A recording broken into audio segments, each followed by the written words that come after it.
voulez le kakémono. Et Non, mais personne ne me l'a demandé. Ouais. Ça fout en l'air la blague.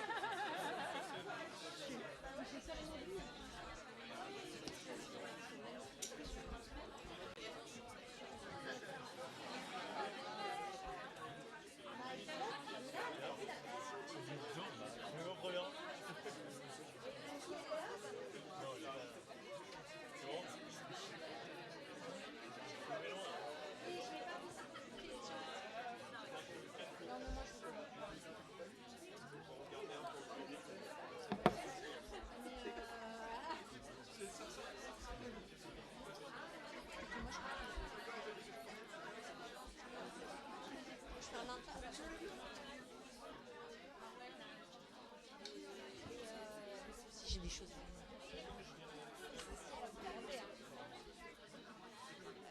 Des questions, je trouve pas des choses à dire. moi, j'ai pas bu de tout. Ah oui, c'est vrai. Je suis trop contente de voir tout le monde. Ah, mais je suis. Moi, je crois que c'était celui-là. Bon, tu connais Sophie? Non, Sophie. Ah ouais, t'as bien fait. On va dire quoi, le profil? À quel propos?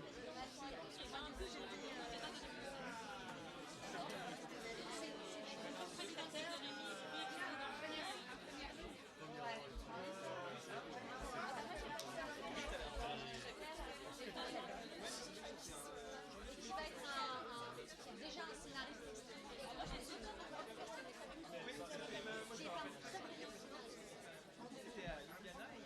D'ailleurs, on va parler que de toi. Alors, j'aimerais. C'est pas vrai, c'est pas trop. Ouais, il a bien fait. Non, je suis trouvée que les anciens étaient. C'était célèbre parce que tu participes au Oh là là. C'est bien, tu vas être obligé de rester avec elle m'a envoyé plein de photos, elle m'a envoyé plein de Et du messages coup, pour info, à quel point vous passiez de bonnes soirées. il y a la possibilité qu'il y ait une captation. Et en gros, après Elle m'a raconté un truc, je sais plus ce que la c'était. masterclass, enfin, la table ronde, si vous voyez que vous avez dit des trucs que vous n'avez pas trop envie qui sortent, on peut ne finalement pas diffuser la captation. On l'a fait au cas où, et si après vous êtes tous d'accord avec l'idée qu'on en fasse quelque chose, on fait. Est-ce qu'il y a moyen de biper certains passages? J'ai pas un peu de jeux vidéo.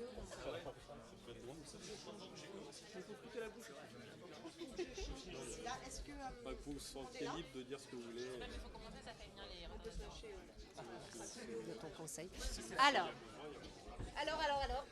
Est-ce que ça marche? Oui. Donc on attend que. Bah non, on n'attend rien du tout parce que tout le monde est là. Je suis très très contente de cette masterclass. D'abord parce que c'est celle qui a rassemblé le plus de monde depuis que je participe aux aux masterclass de séquence 7. Donc déjà c'est formidable. Je pense que nos trois invités ont donné très envie aux gens de venir. Donc merci à vous d'être là. Merci.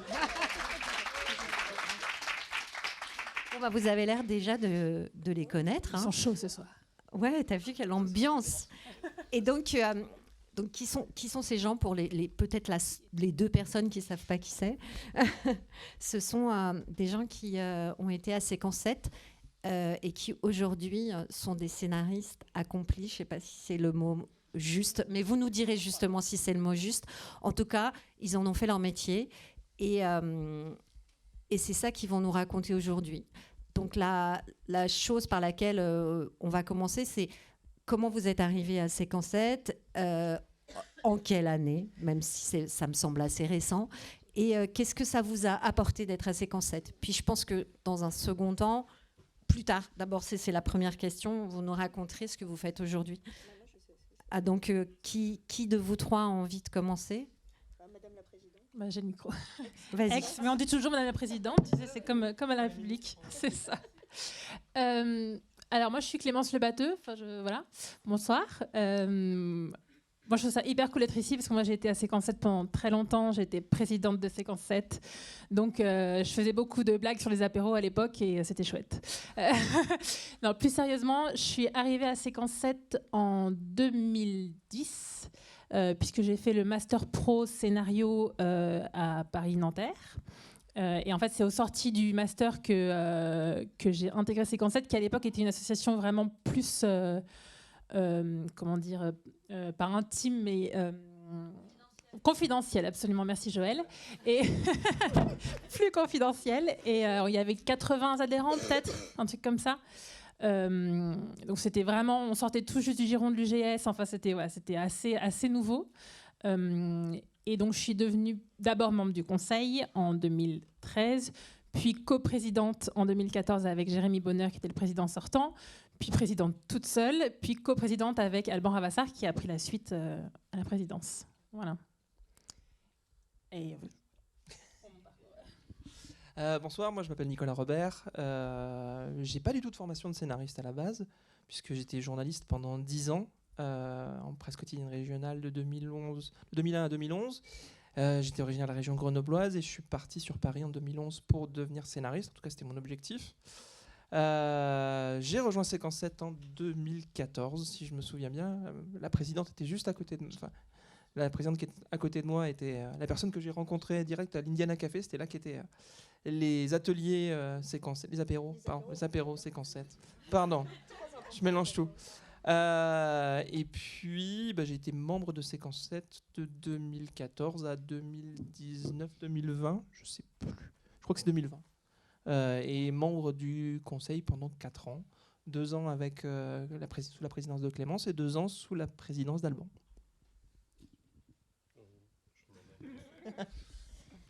Bonsoir, donc Hélène Nassoun.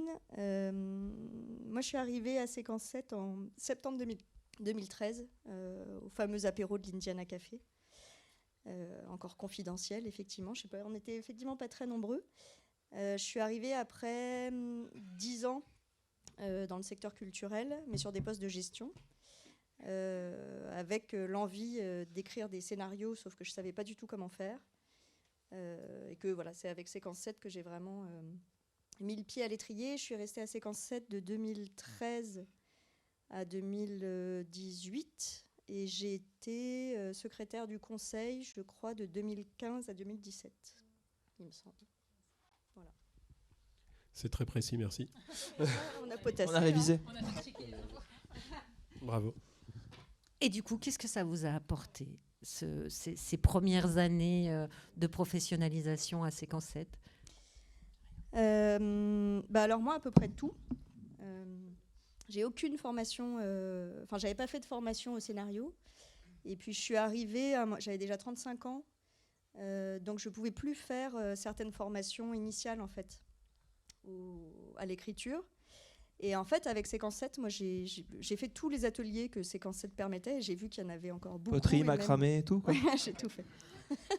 Voilà, ambianceur aussi, mais j'ai pas assez suivi le module ambianceur. Ça c'est Nico. Poterie et intrigue, c'est ça? Et non, j'ai fait les ateliers. Il y a eu un atelier polar avec organisé par Lionel Olanga, dirigé par Lionel Olanga. Il y a eu, des ateliers écriture de dialogue. J'avais fait un atelier long métrage. J'ai fait un atelier, je les ai tous faits de toute façon. Film de genre. Il y avait à la fois des ateliers très pratiques et des ateliers plus de présentation générale d'une question. Voilà. Et moi, j'ai vraiment tout appris avec Séquence 7 aussi à rencontrer des scénaristes, rencontrer des producteurs, me former au pitch, me former à la création de réseaux. Donc, c'est mon école d'écriture scénaristique. Okay. C'est vrai que c'est la mienne aussi. Pour moi, ça a été un formidable accélérateur. La vérité, c'est que j'ai mis beaucoup de temps à me dire je vais pousser la porte parce que je m'estimais pas forcément légitime et que je me disais est-ce que ce que je peux présenter pour la candidature, ça suffit ou pas? Donc j'ai bien attendu presque 2 ans et demi, 3 ans avant de me dire allez, je me lance et puis je vais voir comment ça va se passer. Et mon seul regret avec Séquence 7, c'est de ne pas être venu plus tôt en fait, parce que le mantra à l'époque, c'était se former, s'informer, se rencontrer. Et c'est exactement ce qui s'est passé, parce que c'est vrai que ce soit avec les ateliers, avec les apéros, déjà ça permet de briser l'isolement que tout scénariste émergent ou personne qui aspire à devenir scénariste rencontre quand on décide de franchir le pas. Et c'est vrai que c'est pas évident. Il y a eu effectivement plein de formations qui ont été vachement importantes parce que ça permet de rencontrer des gens. Les masterclass aussi, purement et simplement, pas seulement parce qu'on apportait à manger et à boire, mais parce que c'est vrai que c'était l'occasion de rencontrer plein de gens, plein de parcours, plein de profils, et que mine de rien, le côté rôle modèle, le côté c'est possible, d'autres l'ont fait avant nous, c'est vachement important.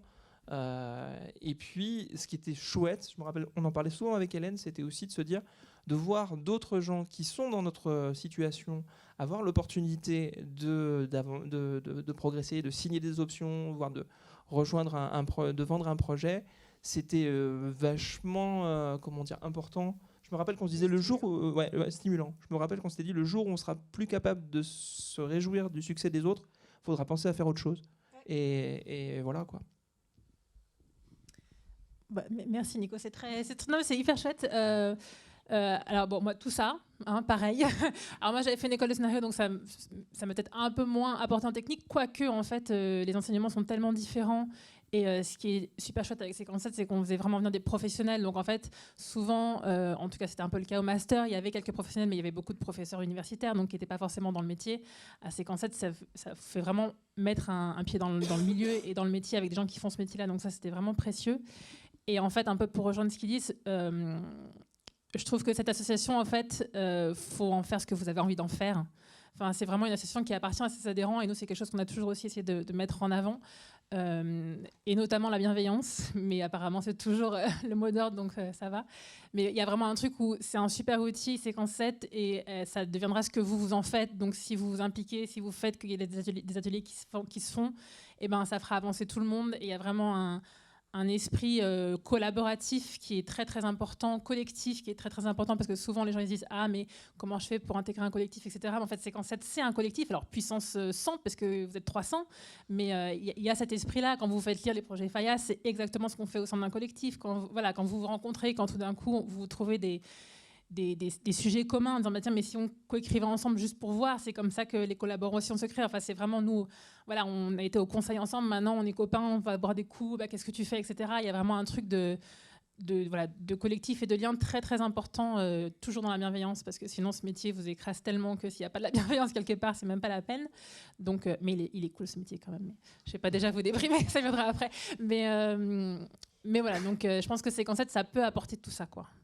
Ouais, puis ça peut. Enfin, moi, je sais que c'est la première fois en fait où j'ai confronté des idées et des écrits à des gens qui lisaient et faisaient des retours. Alors c'était, enfin, il y avait quelque chose d'un peu vertigineux tout à coup de passer du fantasme à quelque chose de concret et de réel qu'on partageait avec quelqu'un et dont on pouvait appréhender ou espérer les retours, etc. Mais en tout cas, c'était une première épreuve du feu, tout en bienveillance effectivement, parce que on n'était pas là pour se faire du mal, mais au contraire pour s'aider à grandir ensemble. Et c'était hyper précieux en fait dans le cheminement de toujours se sentir, de s'épauler les uns les autres et de toujours se sentir accompagnés, quoi. Surtout quand après on partait en festival aussi, qui est une autre étape assez importante. On partait un peu en bande. Enfin, moi je me souviens de ma première colloque de Valence, je ne sais plus combien on était, mais on était nombreux. On n'avait plus assez de clés en fait pour que tout le monde puisse avoir sa clé de l'appartement. Mais voilà, ça crée aussi quelque chose de... C'est pas anecdotique, ça crée quelque chose de joyeux et de stimulant qui au-delà des difficultés, parce qu'on se prend quand même pas mal de portes et de murs au démarrage, et pas que au démarrage, pardon, mais... enfin, en tout cas, ça permet d'appréhender tout ça avec un peu plus de légèreté que si on était tout seul dans son coin, quoi. Bah, du coup, pour rebondir un peu là-dessus, je vous demanderais...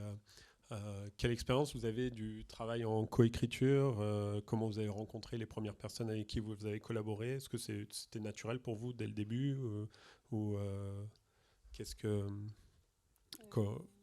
Puis comment ça se passe? Alors, pour moi, la coécriture est assez naturelle, surtout dans la série, surtout dans la télévision. Moi, je sais que mes premiers co-auteurs, je les ai rencontrés à la fac, enfin co-autrices d'ailleurs, plutôt d'ailleurs. Et ensuite, j'en ai rencontré à Séquence 7.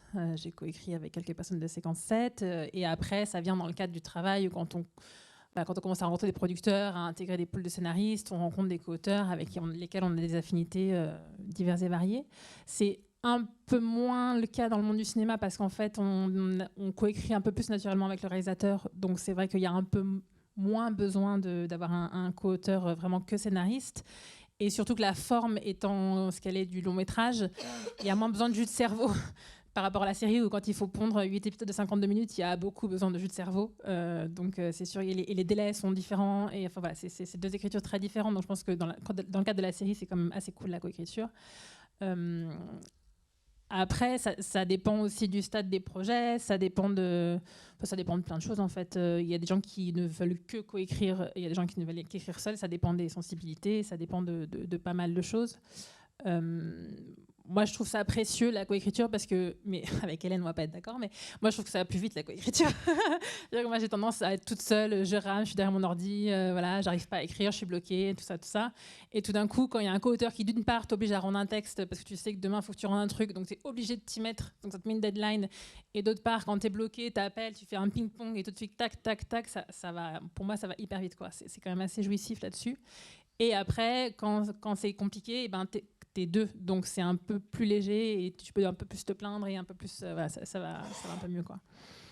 Mais il faut que ce soit des co-auteurs en qui on ait confiance, parce que voilà, parfois c'est pas des belles histoires, mais parfois C'est un peu comme un voyage, des fois vous pouvez comme un partir avec couple. votre meilleur ami et puis vous rendre compte que vous n'avez pas du tout le même rythme et que le voyage est l'enfer, ou la colocation, c'est la même chose. Et puis et finalement des fois on se dit ça va aller tout seul avec telle personne et on se rend compte qu'on n'a pas du tout le même rythme, qu'il faut être bien clair aussi qui a le lead sur le projet et qui est la personne qui vient un peu en sparring partner, enfin en tout cas qui vient aider, parce que si on n'est pas très clair dès le début, on se retrouve avec chacun qui croit qu'il a le gouvernail et puis en fait il y a un peu le bateau qui part dans tous les sens.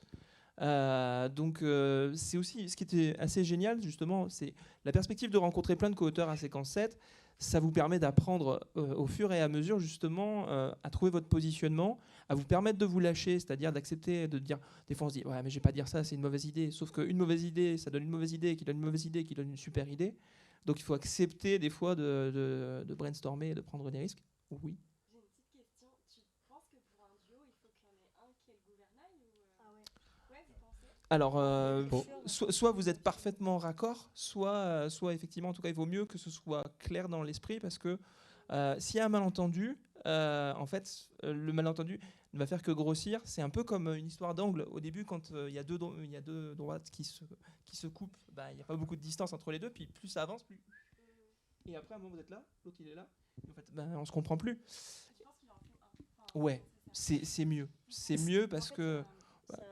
Moi, je suis assez d'accord avec toi, Nico. Je pense qu'il y a un truc où il y a des dynamiques de duo, notamment par exemple les duos comiques, qui ont parfois un peu moins besoin de ça. C'est-à-dire que, moi, je sais que j'ai des copains qui travaillent que en duo, qui écrivent beaucoup de comédies, qui écrivent beaucoup de choses, tu vois, un peu plus, où tu as besoin, où en fait, tu es dans un truc où t'es deux, tu as besoin de faire la blague, tu as besoin d'eux, donc du coup, il y a un peu moins cette nécessité d'avoir un... Parce qu'ils se vendent comme un duo, en fait, tu vois, c'est un peu leur marque, entre guillemets.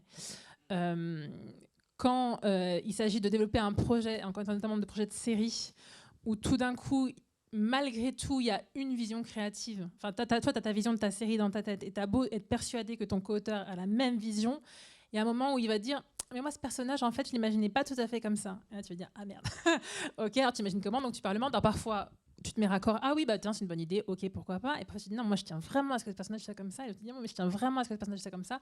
Faut compromettre. Et en fait, au bout d'un moment, à force de compromis, ta vision, elle est un peu bancale, quoi.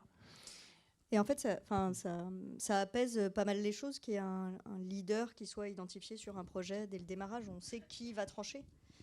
Et, ne serait-ce que quand il y a un conflit, c'est beaucoup plus simple, parce que s'il y a un gros conflit, si chacun veut pas lâcher, au moins, si à un moment on n'est pas d'accord, on se dit ouais, mais en même temps, c'est la personne qui a la vision créatrice, le regard, qui sait où on va.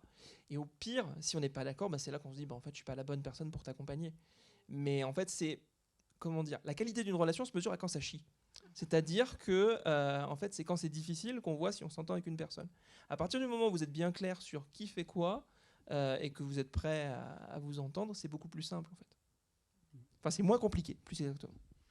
Et puis, juste je revenais sur la coécriture en général, pas sur l'idée pas sur cette notion de lead. Moi, j'aime bien la coécriture. Pas sur tous les projets, en fait. Il y a des projets qui vont se prêter plus ou moins bien à la coécriture, et puis tout dépend du moment, effectivement, auquel un co-auteur arrive. On peut démarrer quelque chose, et puis un co-auteur vient renforcer le projet, mais on a déjà une ligne directrice qui est là. Mais moi, je sais que j'ai testé beaucoup de coécriture avec Séquence 7, ce qui était super parce qu'on était tous émergents, donc on faisait nos armes un petit peu comme ça. Et puis après, donc moi, ça m'a apporté plein de choses, notamment avec Nicolas, ici présent. On a coécrit il y a bien longtemps un projet qui est quelque part dans nos tiroirs. Et qu'on est fiers. C'est pas très français, et qu'on est un peu fiers. Mais après, il y a d'autres formes de coécriture. Moi, je sais que j'ai beaucoup aussi appris avec des coécritures ou avec des co-auteurs qui étaient en fait plus des mentors, quelque part, que des co-auteurs. Et qui étaient déjà assez capés, qui étaient déjà pas mal intégrés dans le métier, et qui avaient des réflexes d'écriture très forts, et en fait, c'était beaucoup plus simple et facile de comprendre ce qui fonctionnait et ce qui ne fonctionnait pas. Quand on était des co-auteurs d'un niveau d'écriture un peu similaire, parfois on pouvait patouiller sans vraiment comprendre, sentir qu'il y avait un truc qui clochait, mais ne pas comprendre véritablement ce qui n'allait pas. Ça fait progresser aussi de bosser avec des gens qui ont déjà des réflexes très ancrés d'écriture. Ouais, je crois qu'il y a une question.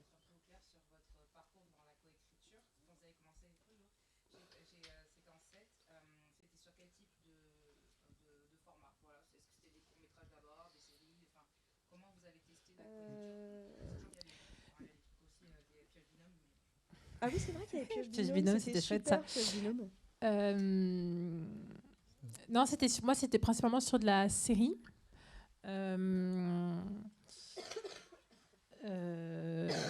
Ouais, c'était vraiment sur de la série. C'était notamment sur des concepts de série qu'on avait envie de déposer au FAIA, par exemple.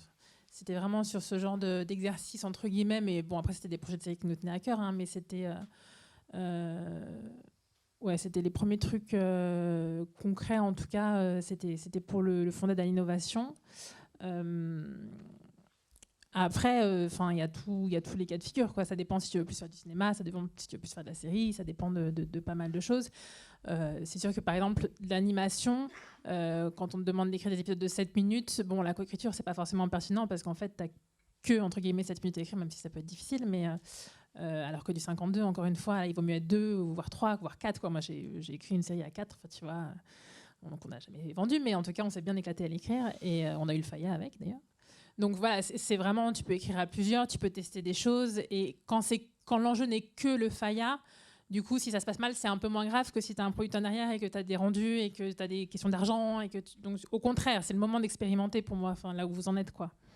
Pour voir ce qui vous plaît, ce qui vous va, comment vous travaillez, est-ce que vous travaillez mieux à 2 ou pas, ou à quel moment est-ce que vous préférez intégrer un co-auteur ou pas, est-ce que c'est dès la naissance du projet ou en effet dans un stade où tu as plus besoin de développer des arches, est-ce que c'est pour le dialoguer par exemple, parce que ça aussi te permet d'apprendre tes forces en tant que scénariste et tes points faibles, quoi. C'est-à-dire que si tu es très bon en structure mais mauvais en personnage, tu vas dire tiens, est-ce qu'il ne faut pas mieux que je coécrive avec quelqu'un qui est très fort en personnage mais pas très bon en structure, parce qu'en effet c'est là où tu te rends compte que quand tu as les mêmes, parce que tu disais tout à l'heure Nicolas, quand tu as les mêmes points forts et les mêmes points faibles, et ben, du coup tu patauges un peu plus que quand l'autre peut vraiment te rattraper sur tes points faibles, quoi. C'était quoi exactement ? Ah oui, sur quel format ? Idem, concept de série. Pareil. Et aujourd'hui sur de l'écriture d'épisodes, de commandes. Donc des séquenciers, oui, des dialogués aussi. Mais au départ, vraiment sur des concepts. Tu avais une question, Isabelle ? Non, vas-y. Ouais, en fait, je voulais juste, ça vous ennuie de m'en dire un peu quels sont vos parcours ?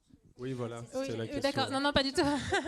J'allais dire, vous en êtes où aujourd'hui ? Alors, donc, on en est où le parcours Alors, Oui, je c'est sais ça. pas. Parce que j'ai peur que le parcours ça ce peut soit durer un très moment, très ça. long. Ouais, j'en ai pour 1 heure là. Ouais, c'est plus peut-être Plus que- où en êtes-vous aujourd'hui, et après on reviendra peut-être. Vous nous donnerez des exemples Peut-être de juste moments clés. les moments charnières Et les moments qui vous ont charnières. amené à où vous en êtes aujourd'hui. Alors, ma vie, mon œuvre, bonjour.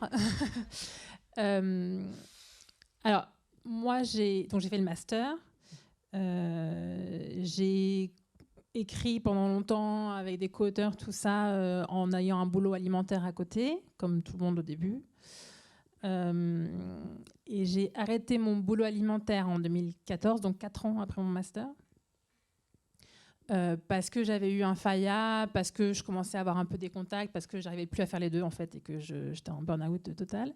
Et je me suis dit, il faut que je fasse un choix. Donc je me suis dit, allez, j'y vais. Et donc de fil en aiguille, j'ai intégré la série Cut sur France O, qui est alors pas une quotidienne tout à fait, mais un peu le même genre, qui se passe à La Réunion. D'abord en écrivant le transmédia de la série, puis en écrivant des épisodes. Alors non, je l'ai rencontré par une copine scénariste. C'est-à-dire que c'est une copine scénariste qui connaissait le producteur. Le producteur lui a dit, tiens, on cherche un jeune profil pour écrire le transmédia. T'as pas des noms. Elle a donné mon nom avec le nom de quelqu'un d'autre, je crois. Je l'ai rencontré et puis voilà, ça s'est fait comme ça, quoi. Non.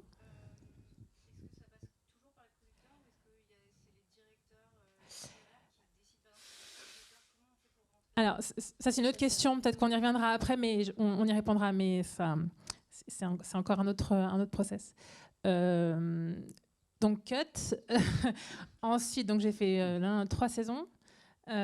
Ensuite, j'ai écrit la série Scam France. Donc, on a adapté, j'ai fait les 4 premières saisons. Et ensuite, l'enjeu était de passer aux 52 minutes diffusées. Et donc, ça, j'ai réussi à le faire sur une série TF1 où j'ai écrit un épisode qui s'appelait Grand Hôtel. Puis la série Germinal sur France 2, j'ai écrit un épisode. Et coécrit, à chaque fois je dis écrit, mais j'ai coécrit ces 2 épisodes-là. Et aujourd'hui, je développe une série chez Netflix. J'ai signé une série chez Netflix. Merci. C'est en développement, donc voilà, on n'y est pas encore tout à fait, mais presque. Donc voilà, une série 52 minutes. Super. Donc en fait, l'idée, juste pour résumer, c'est d'abord tu as travaillé sur des 26 minutes et juste pour préciser, ça a toujours été des coécritures. Alors non, Cut non. Cut, le transmédia, je coécrivais parce que c'était un peu particulier, c'est-à-dire que je sais pas si à l'époque, c'était très en vogue le transmédia. Maintenant, ça n'existe plus, mais à l'époque, c'était très en vogue. C'était vraiment le fait d'écrire du contenu pour les personnages sur Facebook, sur Instagram, sur machin, sur truc. Mais c'était vraiment le tout début de ce qu'on appelle le transmédia. Mais alors maintenant, je pense que c'est vraiment... ça a été hype un peu comme ChatGPT à un moment, et puis maintenant, ça l'est plus du tout. Et donc ça, c'était vraiment du contenu, un petit peu, des petites vidéos, tout ça. Après, en effet, Cut, c'était des épisodes de 20 minutes. Non, c'était même pas du 26 ou 22. Enfin, c'était vraiment des épisodes courts.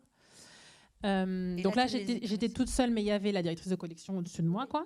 Ensuite, il y avait Scam où on écrivait tout seul les épisodes, mais on breakait tout. Alors ça, c'était vraiment un travail d'atelier, quoi. C'est-à-dire qu'on allait en atelier, on breakait toute la saison et en épisode et en... Enfin, voilà.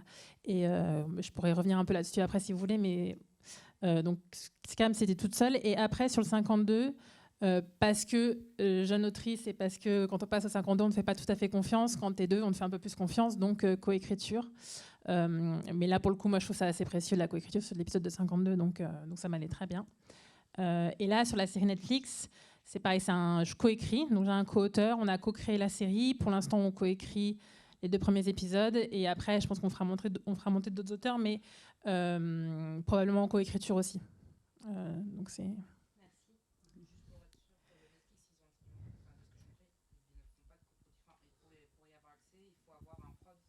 Oui. Ouais. Moi, j'ai eu beaucoup de chance parce que c'est Séquence 7 qui a été une étape essentielle, puisqu'en fait, Hélène parlait de l'atelier polar organisé, animé par Lionel Olinga. Et en fait, moi, quand je suis arrivé à Paris, la première chose que j'ai faite, c'est essayer de rejoindre des magazines qui écrivaient sur les séries. J'ai commencé à travailler sur un site qui n'existe plus, qui s'appelait Le Village, qui avait été créé par Sullivan Le Postec, que certains d'entre vous connaissent, je pense, puisqu'il a animé l'atelier Bible de séries sous la présidence de Clémence. Puis, on a, avec Dominique Montet, qui était sur Le Village, on a travaillé sur un autre webzine, ce qui nous permettait de rencontrer pas mal de scénaristes dans le cadre d'interviews, pour les festivals et des choses comme ça. Et quand il a été question d'organiser un atelier sur le polar, je connaissais Lionel Olinga, donc on lui a proposé de l'animer. Et pendant cet atelier, pendant la pause, on discutait et je lui dis, voilà, la série sur laquelle il bossait à l'époque, c'était Shérif. Et en fait, Shérif, c'est une série qui est très méta, avec plein de références sur d'autres séries. Et je lui ai dit, écoute, il y a quelque chose à faire au niveau de la promotion de la série, peut-être faire un blog ou quelque chose comme ça. Il m'a dit, ouais, je suis d'accord, mais on n'a pas d'argent. Et là, j'ai pris mon courage à deux mains. Je lui ai dit, écoute, moi, je suis prêt à le faire gratuitement si en échange, on mange de temps en temps, enfin, une fois par mois ensemble pour avoir des tuyaux et que tu me donnes des conseils, etc. Il m'a dit oui. Finalement, je me suis occupé de la page Facebook de Shérif pour la saison 3. On n'a jamais mangé ensemble, parce qu'il n'avait jamais le temps. Mais 4 mois plus tard, Stéphane Drouet et Lionel reviennent me voir et me disent on cherche quelqu'un pour faire les bonus DVD de la saison 4. Ça t'intéresse ? Tu l'as déjà fait ? Ouais, je l'ai fait. J'ai acheté le matos et ça faisait 2 ans que j'avais pas fait de vidéo. Et je peux vous dire que quand il a fallu faire l'interview d'Abdelhafid Metalsi sur le tournage, je la ramenais pas parce que je me dis putain, si je me plante, si j'oublie le son ou un truc comme ça va être l'enfer. Contre toute attente, ça s'est bien passé. Ça a été l'occasion d'être sur le tournage de Shérif et du coup d'avoir l'occasion de manger avec Lionel à la cantine. Faut jamais lâcher, croyez toujours en vos rêves. Et puis finalement, c'était l'occasion aussi de lui proposer des pitchs d'épisodes, etc. Et puis j'ai eu de la chance parce que Lionel est devenu mon mentor. Et à la fin de l'année 2016, après les bonus, il me dit écoute, je pense à toi pour coécrire un épisode. Est-ce que ça t'intéresse ? Moi, ouais. Il me dit bon, c'est pas sûr. Je dis mais déjà rien que le fait que tu y penses, c'est chouette et tout. Et finalement, ça s'est fait en 2017. Et c'était sur un épisode de la saison 5 de Shérif. Et ça m'a mis le pied à l'étrier. C'était l'épisode quand Shérif rencontre Huggy avec Antonio Fargas. Donc c'est forcément un souvenir. Enfin, j'ai énormément de chance, on va pas se mentir. Et puis ça s'est bien passé. Moi, j'étais encore à l'Express en pige, en CDD 3 jours par semaine. Et en fait, à la fin de mon CDD, Lionel me rappelle et me dit en fait, Camille Pouzol devait écrire un épisode, mais elle est enceinte et elle doit s'arrêter. Est-ce que tu peux travailler dessus ? Donc je dis oui. J'oublie toutes mes vacances et je passe l'été à bosser dessus. Et puis après, il me dit il y a la saison 6, on a besoin de pitch. Et c'est comme ça que les choses ont commencé. On a bossé sur la saison 5 et 6 ensemble. Et à un moment, il m'a dit je cherche quelqu'un pour m'aider à travailler sur une série judiciaire. Et c'est comme ça que en 2017-2018, on a commencé à bosser sur Le Code, qui a été produit sur 2 saisons sur France 2. La dernière a été diffusée en janvier de cette année. Et puis parallèlement, ça m'a permis de travailler sur d'autres séries.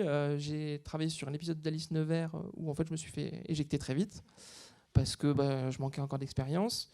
J'ai travaillé sur un épisode de Profilage qui a été totalement réécrit. Ça, c'est pas ma faute. J'ai travaillé sur un épisode de Face à Face sous la co-direction de collection d'Hélène Assoun.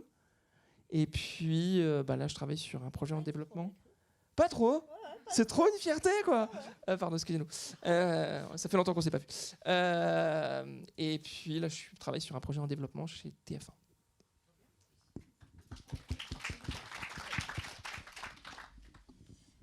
Hélène ? Après tout ça. Oui. Alors, je vous parlais des coécritures tout à l'heure, avec des personnes plus capées. Et en fait, on avait un projet avec un autre co-auteur qui était jeune à l'époque, mais qui depuis a fait Mortel. Non, qui n'est pas vieux, enfin qui a vieilli bien sûr, mais qui était tout jeune dans le métier en fait. Et qui Junior. Depuis, Je te rappelle que c'est filmé, il va adorer. Hein. Junior. On va lui envoyer le lien, il va être ravi. Fred, excuse-moi. Et qui depuis a créé Mortel. Mais en tout cas, à l'époque, on était vraiment 2 newbies. Et on avait un projet un peu foufou sur la Légion étrangère. Donc un truc un peu avec beaucoup d'action et beaucoup de budget. Et en fait, on était totalement irréaliste, mais en même temps suffisamment réaliste pour se dire que 2 newbies qui débarquaient avec un projet comme ça chez des prods, en fait, ils allaient nous rire au nez assez rapidement. Et donc, on a été trouver un auteur plus capé qui est Yann Le Gall, qui lui avait déjà écrit pas mal de trucs, beaucoup de polars et un peu de No Limit aussi, donc qui était très identifié sur le réseau hertzien, etc. Et qui a accès... Pardon ? Par Séquence 7. Parce qu'il a fait 2 ateliers, un atelier de direction de collection pour expliquer ce que c'était que de la direction de collection et un atelier structure. Et c'était quoi ? J'ai pris mon courage à 2 mains. Et puis du coup, après cet atelier...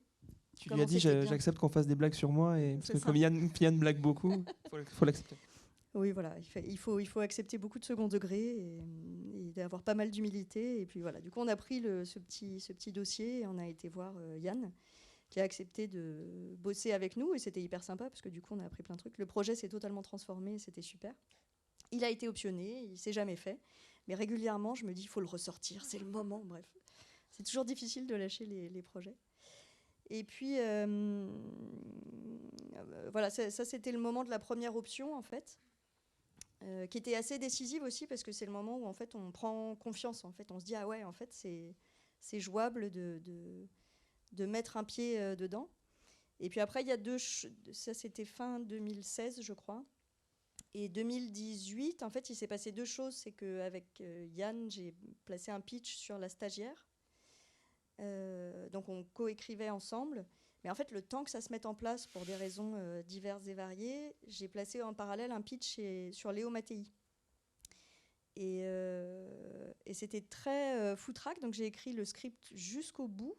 Parce que souvent, on s'arrête en V1 dialogué ou en V2 dialogué parce qu'il y a un scénariste qui est un peu senior et qui récupère le script pour faire les derniers polissages. Là, pas du tout. C'était très artisanal et du coup, moi, ça m'a permis d'aller vraiment du pitch jusqu'à la VDEF. Enfin, je faisais vraiment les modifs de tournage, etc. Donc, c'était un super apprentissage. Comme ça s'est bien passé, on m'a demandé d'aider sur l'écriture d'un autre épisode qui était en galère. Et puis, voilà, donc ça, c'était mes 2 premiers épisodes écrits et coécrits, du coup, pour le deuxième. Et Si je peux me permettre, tu es assez modeste parce que tu as quand même écrit un dialogué 8 jours après avoir accouché, quand même, ton premier dialogué. Ouais, je crois que les premiers C'est un dialogues peu la légende, quand même. Hein. étaient à la maternité, même. À des histoires de sombres, des sordides histoires de prostitution quand tu viens d'accoucher d'une petite fille. C'était Ça, je l'aurais pas dit, tu vois. Je pense que je serais resté juste sur. Elle a écrit en 8 jours. Ouais, c'est la prostitution. Oui. Ouais, voilà, des sugar daddy. Léo Mattei, c'est la brigade des mineurs, hein, c'est pour ça. Enfin, bref.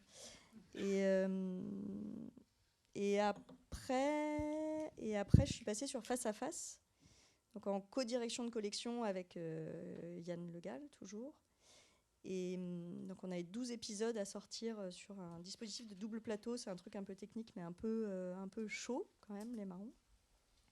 Donc un super apprentissage, même si j'ai cru que j'allais exploser en plein vol, mais je pense que j'ai explosé en plein vol d'ailleurs. Mais finalement, il y a des morceaux qui ont réatterri à peu près.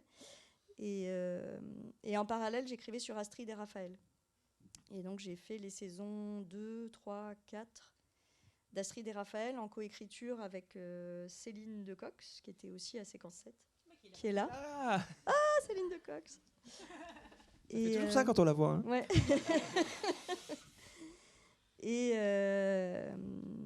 Et cette année, je suis en co-direction de collection avec Alexandre de Seguin, donc le créateur, et en coécriture avec Céline Decox, sur 2 épisodes. Voilà.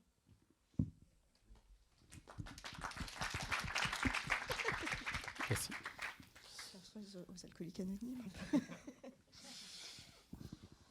Et du coup, on pourrait parler un peu de comment ça se passe en fait entre le moment où vous êtes arrivé, pour constituer un peu mieux, le moment où vous êtes arrivé à Séquence 7, où vous avez, ou alors le moment où vous avez terminé vos études, et le moment où vous avez commencé à vraiment vivre de ce métier. Comment ça s'est passé? Combien de temps se sont écoulés? Et comment est-ce qu'on arrive en fait à lancer une carrière de scénariste alors que ça peut être parfois long, difficile, etc. Je commence du coup. Moi, ça a mis pile 5 ans en fait. Donc, je suis arrivée à Séquence 7 en 2013. J'avais quitté mon boulot, donc j'avais des sous en fait pour ne faire que écrire. Puis bon, ça tient pas 5 ans quand même, donc du coup j'ai fait plein de petits jobs, mais qui étaient quand même un peu liés à l'écriture en parallèle. Donc j'ai fait des ateliers d'écriture, enfin j'ai donné des ateliers d'écriture dans des lycées, des collèges, etc. J'ai écrit des biographies, ça c'était très marrant aussi, c'était un super moment, même si ça prenait beaucoup trop de temps pour ce que ça rapportait. Et en fait, moi, j'ai pas eu de subvention. Ah si, je crois que j'ai eu une subvention, mais qui était pas aussi importante que le FAIA. Donc c'est pas ça qui m'a permis de tenir. Et après, en fait, j'ai écrit un premier script et ça s'est à peu près enchaîné. Et bon, quand on commence à écrire des scripts, là pour le coup, ça paye plutôt pas mal. Et puis après, les droits de diffusion arrivent et ça permet d'avoir une machine qui est un peu lancée, quoi. Et du coup, là, moi, maintenant, ça me permet et de... Je sens qu'il y a des... Oui, j'avais fait une blague là. Vas-y, hein, je t'en prie. Et en tout cas, du coup, maintenant, je suis sur de la commande, comme Astrid et Raphaël, etc., mais que j'aime bien parce que l'esprit de la série est cool et tout. Et en parallèle, sur des projets... Enfin, je garde du temps pour des projets plus personnels et des développements de séries à moi qui me rapportent rien pour le moment. Oui, en fait, c'était ça ma blague, c'était faites du polar, parce que c'est un bon moyen de savoir que... Ou de l'animation. Parce qu'en fait, il y a plusieurs basculements, je pense, dans un plan de carrière, j'ai l'impression d'être...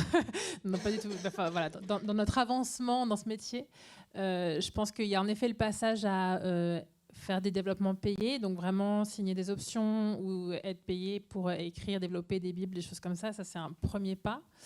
Mais qui a un peu ses limites, parce qu'en fait, le problème du développement, c'est qu'il faut savoir qu'il y a 9 développements sur 10 qui s'arrêtent sans aller jusqu'à la diffusion. Et qu'en fait, là où un scénariste peut aussi avoir un fond de roulement qui lui permet de développer des projets, c'est les droits de diffusion, quoi. Les droits de diffusion, donc c'est ce que la SACD nous reverse tous les mois une fois qu'on a des choses qui sont diffusées. Et en fait, on est dans un pays où on a beaucoup de chance parce qu'on en a déjà des droits de diffusion, que c'est assez précieux. Et quand on écrit par exemple de l'animation ou du polar, les choses sont très rediffusées. Donc en fait, ça permet quand même d'assurer un espèce de fond de roulement où tous les mois on a un peu d'argent. C'est pas grand-chose, mais on a quand même un peu d'argent qui tombe, qui fait que même quand on n'a pas de développement ou quand on n'a pas de commande ou quand on a des périodes de creux, parce qu'on a toujours des périodes de creux dans ce métier, c'est-à-dire que c'est pas une fois que vous êtes lancé, vous gagnerez votre vie toute votre vie, c'est pas vrai. C'est-à-dire qu'il y a des années où vous gagnez hyper bien votre vie, vous dites waouh, et puis après vous gagnez pas du tout votre vie, vous touchez pas d'argent pendant 6 mois et vous dites oh ok, qu'est-ce qui se passe. Donc il faut déjà être un peu pas économe, mais savoir fourmiller, savoir un tout petit peu gérer son argent. Faut faire un tableur Excel. Vive les tableurs Excel. Et ce qui est bien à faire, moi je trouve vraiment en début de carrière, c'est faire un peu des choses qui vous rapporteront un tout petit peu de droits de diffusion après, quoi. Donc en effet de l'animation, parce qu'en plus ils cherchent beaucoup d'auteurs dans l'animation et que c'est quelque chose à la télé qui est très diffusé. Le problème avec l'animation, c'est que c'est un peu dur d'en sortir après, donc il faut se méfier aussi. C'est-à-dire qu'une fois qu'on est labellisé auteur d'animation, souvent c'est compliqué après de passer à la fiction. Ou du polar, parce que pour le coup, pareil, il y a beaucoup de polars en France. Il y a beaucoup c'est plutôt facile de proposer des pitchs pour des épisodes. Enfin, j'ai l'impression que c'est quand même assez ouvert aux jeunes auteurs, le polar. Et voilà, moi qui en écris pas du tout, par exemple, parfois je le regrette et je me dis mais j'aimerais aimer écrire des polars, j'aime pas ça, mais j'aimerais c'est ça. Après, il il faut aimer ça. Quand on aime ça, en fait, on s'amuse. Mais en dehors du fond de roulement que ça apporte, c'est là qu'on va le plus vite au script, en fait, au scénario complet. Parce qu'en fait, moi j'ai tendance à penser que j'en ai fait plein des bibles de séries, et puis avec le recul, je me dis mais en fait, on n'éprouve pas vraiment l'écriture du scénario, si vraiment nos personnages restent encore un peu théoriques, on ne les a pas encore vraiment incarnés dans des situations, des scènes, etc. Et en fait, il n'y a que quand on passe vraiment au script qu'on a cet effet-là. Donc, soit réussir à placer un pitch et écrire le plus rapidement possible un scénar, soit faire des scénars dans son coin, des specs, etc. Moi, je trouve que c'est important pour en fait dépasser l'étape de la Bible et du concept qui va rester un truc théorique. Et comme disait Clémence, effectivement, des développements, il y en a 9 sur 10 qui s'arrêtent. Et tant qu'on n'a pas éprouvé le passage au scénario et à ce que c'est vraiment l'écriture dramatique, en fait, il nous manque quelque chose dans notre compétence scénaristique, je pense. Deux questions. Ouais. Une petite question, c'est quand tu dis placer un pitch, ça veut dire quoi? Placer un pitch auprès de qui? Auprès de la prod? Oui, auprès de la prod. Alors, après, tout dépend de l'organisation de la série. C'est soit auprès de la prod, c'est souvent auprès de la prod quand même, parce que c'est eux qui gèrent les appels à pitch, ou du directeur littéraire. Hein, pour moi, c'est le même, c'est la même entité. Soit d'un directeur de collection, s'il y a un directeur de collection, donc un scénariste. Là, c'est un scénariste, le directeur de collection sur une série. Mais du coup, moi, c'est vrai que du coup, j'ai placé des pitchs grâce à mon agent. C'est-à-dire que c'est elle qui savait que là, sur Léo Mattei, ils étaient en galère, il leur manquait un pitch. Ils n'allaient pas relancer un appel à pitch et du coup, j'ai pu placer un pitch pile au bon moment, quoi. Donc ça, c'est super utile d'avoir un agent qui vous permet de savoir ce qui se passe, parce que Nous, il faut déjà écrire, il faut savoir pitcher ses projets, démarcher, mais on ne peut pas être au courant de tout. Et donc les agents, pour moi, en tout cas mon agent, parce qu'après on pourra en reparler, il y a plein d'agents très très différents et qui vont vous apporter des choses très différentes. Moi, elle sait là où se font enfin là où il y a du boulot possible, quoi. Voilà. Il y avait une question au fond, je crois. J'ai l'impression que la réponse a un peu été donnée, mais parce que vous avez dit que dans l'animation et dans le polar, ils cherchent beaucoup. En tout cas, dans l'animation, plus dans le polar, mais en tout cas dans l'animation, où est-ce qu'ils cherchent? Est-ce que c'est, encore une fois, est-ce que c'est un lien que les agents ont avec toutes les entités qui cherchent des auteurs, ou alors c'est... Oui, alors, en effet, ça passe souvent par l'agent. Après, alors en animation, et d'ailleurs de toute façon de manière générale, vous allez quand même écrire, je pense que c'est un conseil qu'on vous a déjà donné, mais je le redonne, vous allez écrire pour la télé française, donc il faut savoir ce qui passe à la télé française. Donc là où il faut faire un peu ses devoirs, c'est regarder en effet c'est quoi les grosses boîtes de prod d'anime en France, c'est quoi les séries qu'ils font. C'est qui produit telle ou telle série, c'est qui écrit telle ou telle série. Et une fois qu'on a fait un peu ces devoirs de savoir qui fait quoi et qu'on a regardé des épisodes, et peut-être qu'on a essayé aussi d'en écrire chez soi, de savoir juste pour comprendre la mécanique du truc, après il faut se jeter à l'eau, quoi. Faut écrire un mail ou je sais pas quoi, un contact. Bonjour, voilà, j'aime beaucoup votre série, j'ai une idée de pitch, je suis scénariste, je suis jeune scénariste, est-ce que je peux vous proposer un pitch? Alors ça marche pour l'animation, pour le polar peut-être un peu moins, je sais pas,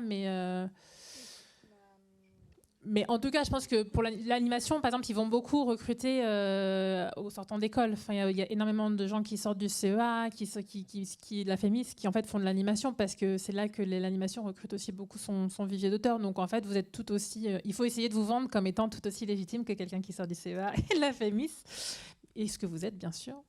Et donc voilà. D'ailleurs, pour enchaîner, je crois que vous aviez des choses intéressantes à dire sur comment se vendre exactement. Ah bon. Ah bon. Comment se vendre? Allez, vas-y. Oui, ou comment est-ce qu'on rencontre, enfin, s'il n'y a pas la possibilité de démarcher directement par mail, comment est-ce qu'on rencontre des producteurs, et puis qu'est-ce qu'il faut leur dire, c'est quoi un peu la posture, quand on n'a pas vraiment confiance en soi. Enfin, alors, je pense que un super moyen, c'est les festivals. Ça reste les festivals et les appels à projets. C'est-à-dire que c'est vraiment des choses qui sont là pour ça. Il y a par exemple le stand-up des Bleus à Valence où vous pouvez pitcher des projets. C'est quand même super, déjà, ne serait-ce que pour l'exercice, mais aussi parce que vous ne savez jamais qui peut être dans la salle. Il peut y avoir personne et puis tout d'un coup, il peut y avoir un scénariste, un producteur, un agent qui passe par là, qui dit tiens, c'est quoi cette histoire un peu chelou de pirate de l'espace, je ne sais pas. Et puis d'un coup, qui dit tiens, il est rigolo ce type. Et en fait, on ne sait jamais. Donc les festivals, parce que aussi vous avez des marchés où vous pouvez aller pitcher aux producteurs, vous pouvez rencontrer les producteurs pendant les festivals. À La Rochelle, par exemple, les producteurs sont hyper, ils sont hyper dispo, quoi. Ils sont là, ils sont présents, ils sont en terrasse. Franchement, faut pas hésiter. Mais encore une fois, il faut faire cette voix, c'est-à-dire qu'il faut savoir qui vous allez voir, qu'est-ce qu'il a produit, et si vous pouvez lui pitcher pour le coup ou de l'animation, ou de la comédie, ou du polar, ou du jeune adulte, ou voilà, il faut quand même avoir fait un tout petit peu cette voix avant. Et après, un bon moyen de se vendre, moi je pense, c'est d'avoir un ou deux projets un peu carte de visite. C'est-à-dire un projet qui vraiment vous tient à cœur, genre le projet de vos rêves, quoi. Voilà, toi tu disais un projet, que tu avais écrit un projet sur sur la Légion, tout à fait, la Légion étrangère, voilà, qui paraît un peu foufou, où vous vous dites, bon, je le ferai sûrement pas tout de suite, peut-être que je le ferai jamais, mais c'est vraiment le genre de série que j'ai envie d'écrire, c'est le genre de série que j'ai envie d'explorer, c'est ce qui me fait kiffer, donc c'est ça que je vends. Et je pense que ça va être c'est super ton truc, bon je le ferai pas parce que si, parce que ça, mais tiens, qu'est-ce que t'as d'autre, ou tiens, enfin ça va enclencher une rencontre, quoi. Et ensuite il faut savoir être assez humble, c'est-à-dire qu'il ne faut pas hésiter à dire voilà, moi je suis jeune auteur, donc c'est vrai que j'ai pas fait grand-chose, mais je suis hyper volontaire d'apprendre, c'est-à-dire que je veux bien intégrer une room, ne serait-ce que pour prendre des notes, pour être assistant, pour apporter les cafés, je sais pas, mais vraiment un peu au système américain, c'est-à-dire que les Américains, c'est ce qu'ils font, hein. Les scénaristes qui rentrent, ils rentrent pour apporter des cafés, pour prendre des notes, ils travaillent une saison, 2 saisons comme ça, et puis au bout d'un moment, on leur donne plus de responsabilités, et puis un épisode, et puis etc., etc. Donc de toute façon, il faut faire ses armes. Si vous arrivez en disant je vais révolutionner la fiction française, j'ai tout compris, et regardez ce projet, ça va être genre le casse du siècle. Là, le producteur, il va un peu vous rironner en disant, écoute Coco, t'es bien gentil, mais t'as rien fait, je te connais pas, c'est pas comme ça que ça marche, quoi. Donc voilà. Voilà. Je crois qu'en tout cas, ce qui ressort beaucoup, c'est que il en va de l'univers de la fiction télé comme de la France, c'est-à-dire que c'est une question de réseau. Quand les gens viennent de la FEMIS ou du CEA, c'est toujours plus facile que quand on n'a pas ça sur sa carte de visite. Je peux en témoigner. Mais dans ces cas-là, en fait, je pense que malgré tout, on peut compenser ça à travers le travail qu'on va faire sur, comme le disait Clémence, sur le regard qu'on a porté sur les fictions qui sont déjà à l'antenne. Moi, le conseil que je vous donne et que je m'applique encore énormément, c'est de reconstituer le fil à fil des épisodes des séries qui me plaisent. C'est-à-dire que vous résumez chaque scène des épisodes en une phrase pour voir quelle est la progression logique de l'histoire, voir quels sont les twists, quels sont les moments où il y a des cliffs, des retournements de situation, le moment où il y a une bascule de point de vue sur la victime, etc. C'est vraiment des choses qui, à force de le faire, vont vous permettre de développer une sorte de muscle qui, comme le pitch est un muscle aussi, vont vous permettre après d'être en capacité d'être une force de proposition. Et au moment où vous allez envoyer vos idées de pitch, même si c'est par mail, si vous avez suffisamment compris comment fonctionne le projet sur lequel vous bossez, même si c'est pas évident, il est possible que vous reteniez l'attention. Après, je pense à toutes les personnes qui sont dans cette salle, qui ne sont pas forcément des gens qui ont envie de se taper sur le torse en disant moi je. C'est quand même important qu'on puisse dire aux personnes qui sont plus discrètes, que c'est possible aussi d'y arriver. Mais dans ce cas-là, il faut justement être très précis dans les pitchs que vous allez faire. Il y a des super formations, notamment ici avec Antoine Cupial, sur le pitch et sur le fait que chaque mot est une boîte mentale, donc il faut être très précis sur les mots que vous allez utiliser. Et à partir de là, l'humain, ça marche encore. Le truc, c'est d'utiliser justement les festivals ou les rencontres et les mails et d'arriver à faire transpirer votre motivation et votre enthousiasme, parce que le plus dur dans la vie, c'est de pérenniser l'enthousiasme et malgré tout de le partager. Donc je pense que c'est vachement important. Après, dans les festivals, j'ai une approche un peu différente. Moi, je me rappelle de mon premier La Rochelle, qui était assez horrible. La Rochelle, c'est un peu comme une boîte de nuit, vous savez, quand vous êtes tout seul et que vous dansez dans votre coin, et les gens dansent et vous êtes là, et personne ne vous regarde parce que vous êtes tout seul. Donc, si vous allez à La Rochelle en amont, moi je vous conseille plutôt quand même de prendre rendez-vous avec les prods en disant je suis à La Rochelle, est-ce qu'on peut prendre un café? Ah oui, pardon, faut prendre Parce que rendez-vous sinon, avant, si bien sûr. t'arrives avant, moi je suis arrivé comme ça, en mode hello, on peut? Non, ok. Et c'est un peu horrible, tu te sens les dessous de bras en disant qu'est-ce qui se passe? Donc non, c'est vachement important. Et ça demande beaucoup de temps en fait. Moi je me rappelle, je sais pas si c'est toi que j'avais au téléphone, mais en 2016, je dis ça fait 5 ans que je suis arrivé à Paris, je cours après un rêve, je vais courir combien de temps en fait encore? Il y a un moment tu fais c'est chaud quoi. 3 mois plus tard, on me proposait travailler sur un épisode, mais c'est vrai que c'est pas évident. D'où l'intérêt d'être avec un séquence 7 et d'avoir des gens avec qui tu peux partager le moment de lose, purement et simplement, pour les dépasser, quoi.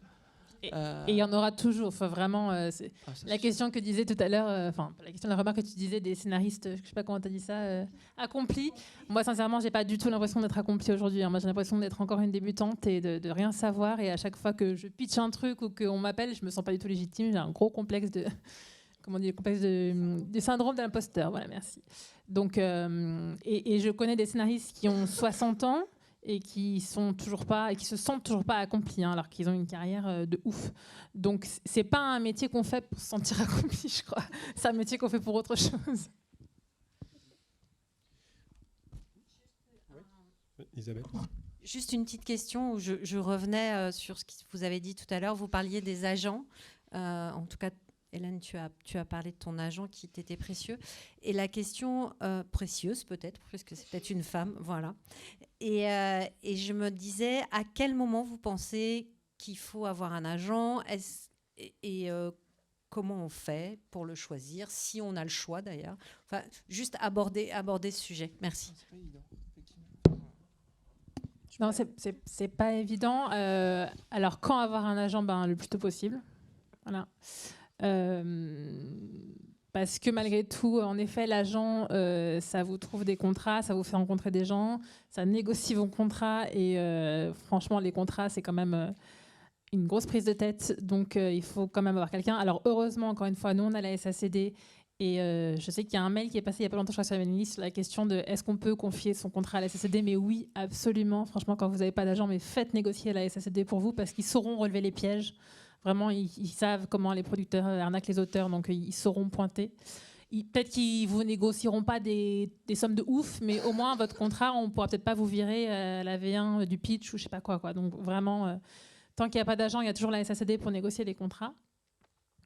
Après, comment on fait? Alors, vous tomberez peut-être pas sur le bon tout de suite et c'est pas grave. Voilà, de toute façon, il faut tester un agent. C'est pas, pour le coup, c'est comme une coloc ou comme un couple. C'est sur la durée que ça se joue. Non, mais c'est vrai. On se lance tous dans des métaphores. Oui, non, mais il y a vraiment un truc comme ça. C'est-à-dire qu'au début, tu rencontres quelqu'un, tu te dis ah c'est super, ça va être mon agent, et puis tu l'appelles, il répond plus vite à tes textos, tu te dis mais merde, pourquoi il me ghost Enfin voilà, c'est vraiment comme un couple quoi. Et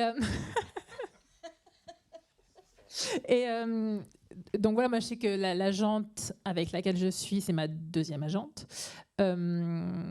Et pour le coup, voilà, on s'est trouvés. Moi, j'ai compris ce que j'attendais d'un agent, c'est-à-dire que j'attends plus quelqu'un qui m'écoute, qui sache lire mes textes et me dire oui, ça c'est bien, ça c'est pas bien, qui puisse rentrer un peu dans mes délires, parce que moi, voilà, comme j'écris pas de polar, parfois je me place sur des projets un peu différents, donc elle connaît mon profil, elle sait comment moi je me vends aussi aux producteurs, voilà, elle sait ce que je vais aimer, ce que je vais pas aimer, donc quand on lui propose des choses, elle peut déjà faire un pré-tri.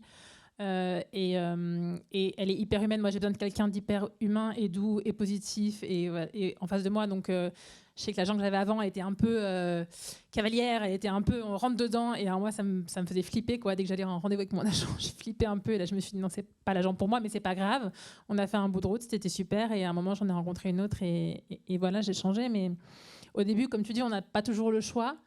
Donc, faut tester. Voilà, il n'y a pas de. Après, voilà, les agents, ça se quitte, ça se trouve. Il y a plein de formules possibles. Mais ça, voilà, ça se rencontre en festival. Il faut envoyer des mails. Bonjour, voilà, j'ai fait ci, j'ai fait ça. Je suis jeune auteur, je suis à Séquence 7, j'ai développé une Bible, je viens d'avoir un FAIA, je sais pas quoi. Est-ce qu'on peut se rencontrer? Est-ce qu'on peut boire un café pour que voilà, je me présente, je sais pas quoi. Et puis ça, elle vous dit non, mais c'est pas grave, vous aurez fait l'exercice et vous serez peut-être mieux préparé pour le rendez-vous d'après. Ou il ou elle, voilà. Il y a plein de formats. Après, il y a, pardon, je monopolise un peu la parole, mais il y a les grosses agences où il faut savoir que quand on va chez un gros agent qui a beaucoup d'auteurs, c'est sûr qu'il va falloir faire aussi un travail de se rendre présent auprès de son agent. C'est-à-dire que c'est à vous de démarcher. L'agent, il ne va pas tout faire, quoi. De toute façon, c'est à vous d'appeler votre agent régulièrement pour donner des nouvelles, parce que sinon, l'agent, il a tellement de gens qu'il va vous oublier. Après, il y a les plus petites agences, les plus petits agents qui du coup prennent moins de gens, mais qui peut-être ont un peu moins de réseau, ou peut-être ont un réseau plus télé, ou peut-être un réseau plus cinéma. Enfin, voilà, il y a vraiment là aussi, il faut faire un peu cette voie, quoi. Et voilà, et je passe la parole. Non, moi j'ai un peu le même type d'agent que Clémence, c'est-à-dire quelqu'un qui est très à l'écoute, qui est un agent que d'auteur aussi. Ça, peut-être donner les noms, parce qu'il y a un côté très, on vous le dit pas. Oui, pardon, c'est Sévan Chervagnan, mon agent chez Topaz Talent. Et moi, Anne-Laure Estarzio, et il y a plusieurs personnes qui sont chez Anne-Laure ici. Mais voilà, moi j'avais envie de ça aussi, quelqu'un qui lisait mes projets, ne serait-ce que ça, parce qu'en fait il y a des agents qui les lisent mais qui font pas du tout qui donnent pas leur impression, qui sont tout de suite en mode à qui on l'envoie, etc. Donc moi il y avait ce truc-là qui était important, d'avoir une relation sur le projet, et je sais que c'est quelqu'un qui n'oublie pas les projets. Et c'est même elle qui régulièrement me dit mais tu te souviens de ce projet que tu as écrit il y a 6 ans là? Est-ce qu'on pourrait pas en faire quelque chose là, parce que j'ai rencontré un produit. Donc voilà, elle garde les projets. Ah ouais. Elle garde les projets en tête, et parfois tu te dis mais non, mais j'ai pas du tout le temps en fait de réécrire ce machin. Et elle garde les projets en tête, et puis elle me trouve du boulot en fait. Elle se démène, moi je trouve, pour trouver, pour caser des projets, pour dire tiens là il y a une opportunité, il faut que tu rencontres telle personne.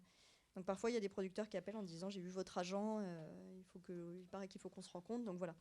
Et je l'ai rencontrée par Yann Le Gall, en fait, dont elle était déjà l'agent.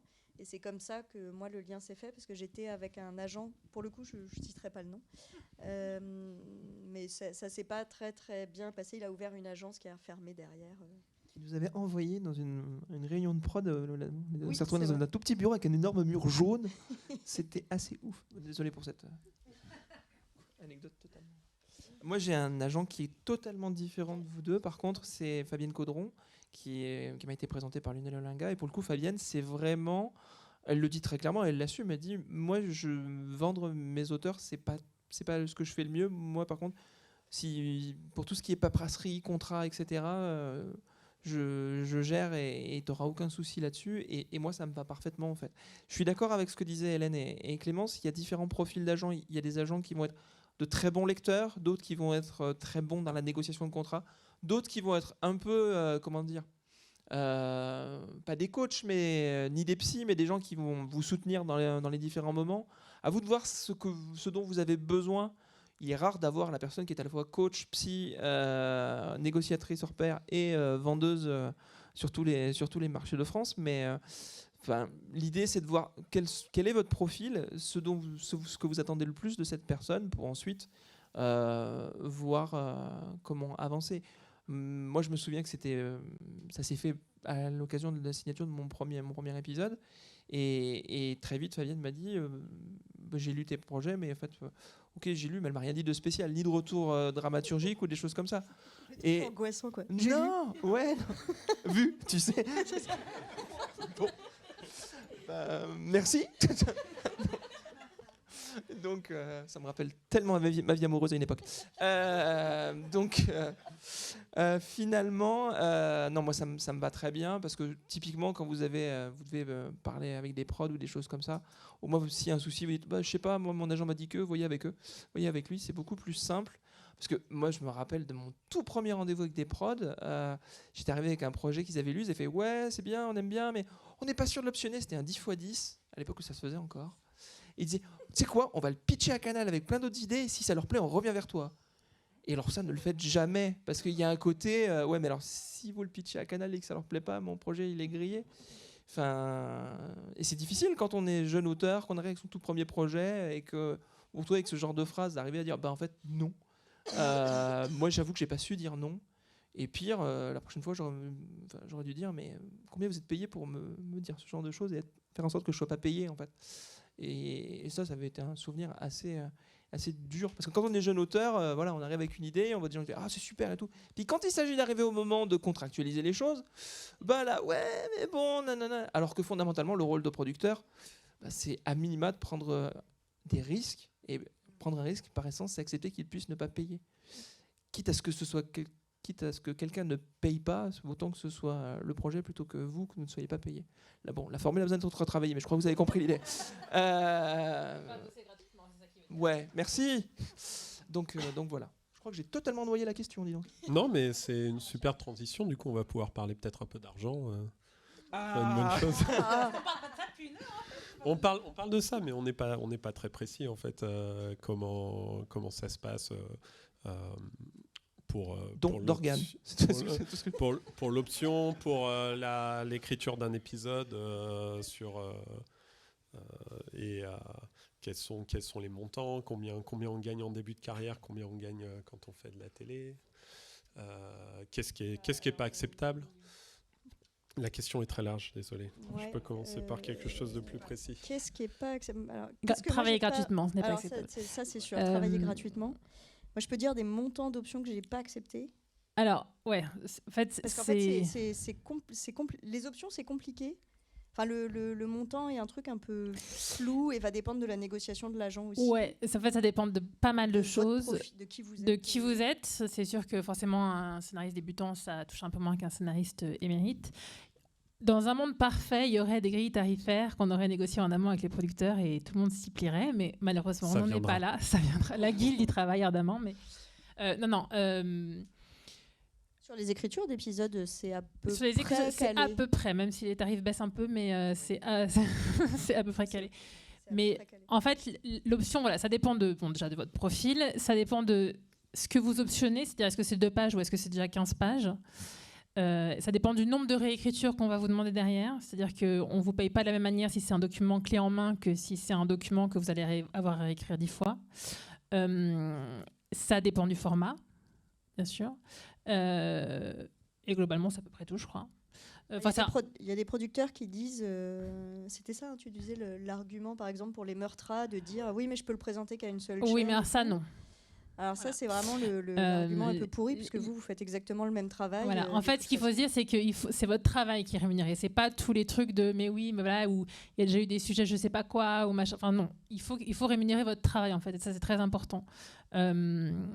Normalement, une option pour un 52 minutes où vous n'avez pas de réécriture à faire, donc un peu de document clé en main, c'est 5 000 €. Quoi. Voilà. C'est jamais ça. C'est-à-dire que souvent, c'est 2 000, 2 500, 3 000, patati patata. Donc, c'est vraiment... De toute façon, on vous proposera toujours un tarif plus bas. Les producteurs, ils vous proposent toujours le tarif bas. Il ne faut jamais hésiter à demander plus. Vraiment, si vous ne demandez pas plus, vous l'aurez jamais plus. Si vous demandez plus, vous serez surpris de ce que vous pouvez obtenir. Ça, c'est Enfin, le votre rôle agent. de l'agent. Pardon, votre agent. Mais parfois, il faut le dire aux agents. Hein. Tu peux pas me demander un petit peu plus? Tu crois pas qu'on peut demander un petit peu plus? Donc voilà, une option, c'est 5 000 €, document clé en main. C'est-à-dire que normalement, si vous devez réécrire, ce qui encore une fois doit être marqué dans votre contrat, le nombre de réécritures doit être marqué dans votre contrat. Normalement, c'est 1 à 2 réécritures, hein. Pas 10. Voilà, plus il y a de réécriture à faire, plus il y a de travail à faire, plus vous travaillez, donc plus vous devez être payé, quoi.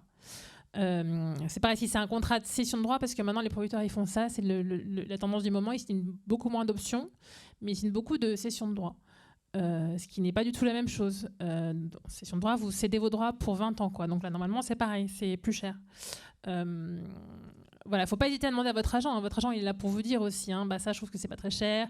Oui, mais t'es jeune auteur, donc peut-être qu'il faut demander un petit peu moins. Si vous êtes 2, ben c'est con, mais ça divise par 2 le montant, quoi. Donc c'est sûr que vous avez tendance à vouloir un tout petit peu plus si vous êtes 2. Après, quand on a la chance de vendre à un diffuseur et d'avoir la commande d'un épisode dialogué ou d'Arche ou de choses comme ça, c'est pareil, c'est pas les mêmes tarifs. C'est-à-dire que quand on vous commande des Arches, en théorie, et j'ai bien en théorie parce que c'est pareil, dans un monde idéal, c'est 15 000 €, quoi. On en est vraiment, c'est rarement ça, mais je vous donne des tarifs un peu idéaux, hein. Un 52 minutes, ça dépend du diffuseur pour le coup.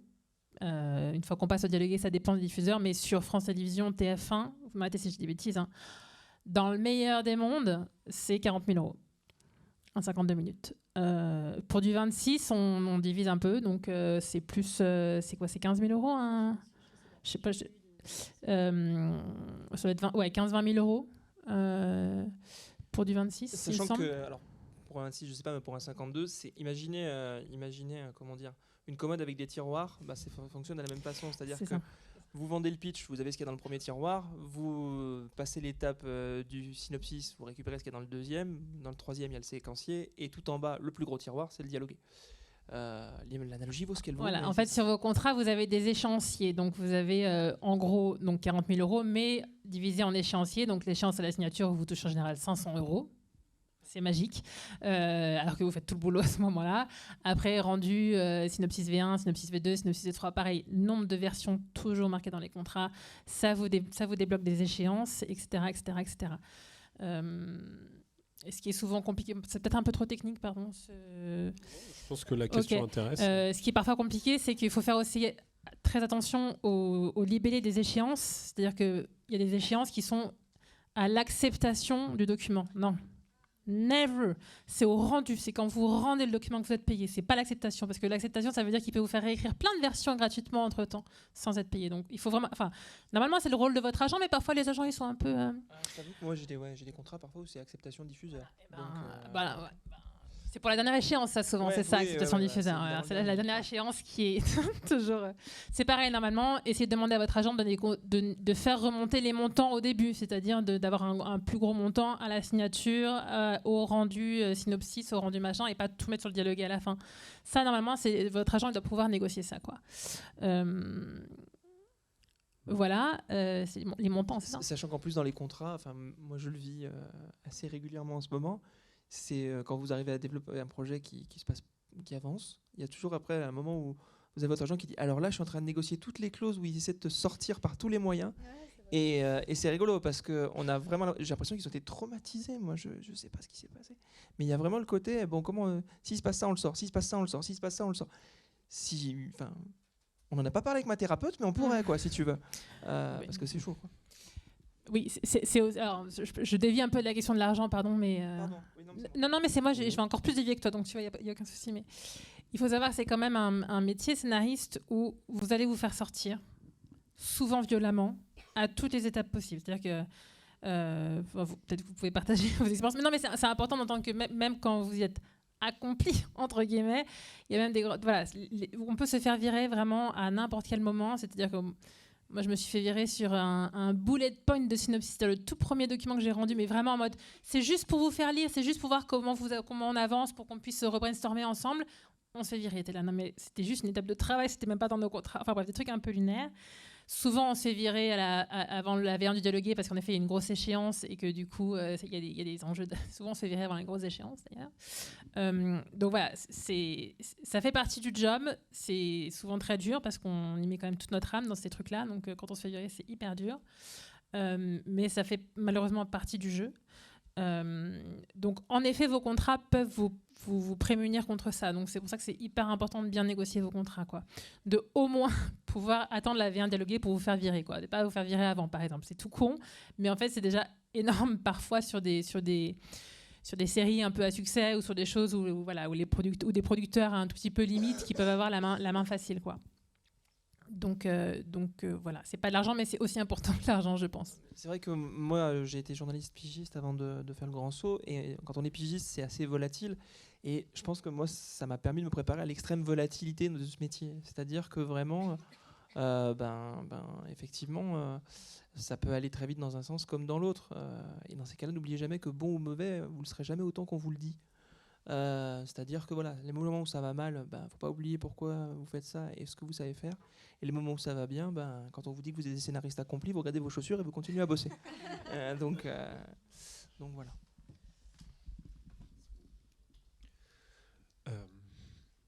Putain, j'ai créé un blanc. Voilà, non, c'était beau. T'as une question. Super. Ah oui, absolument. C'était.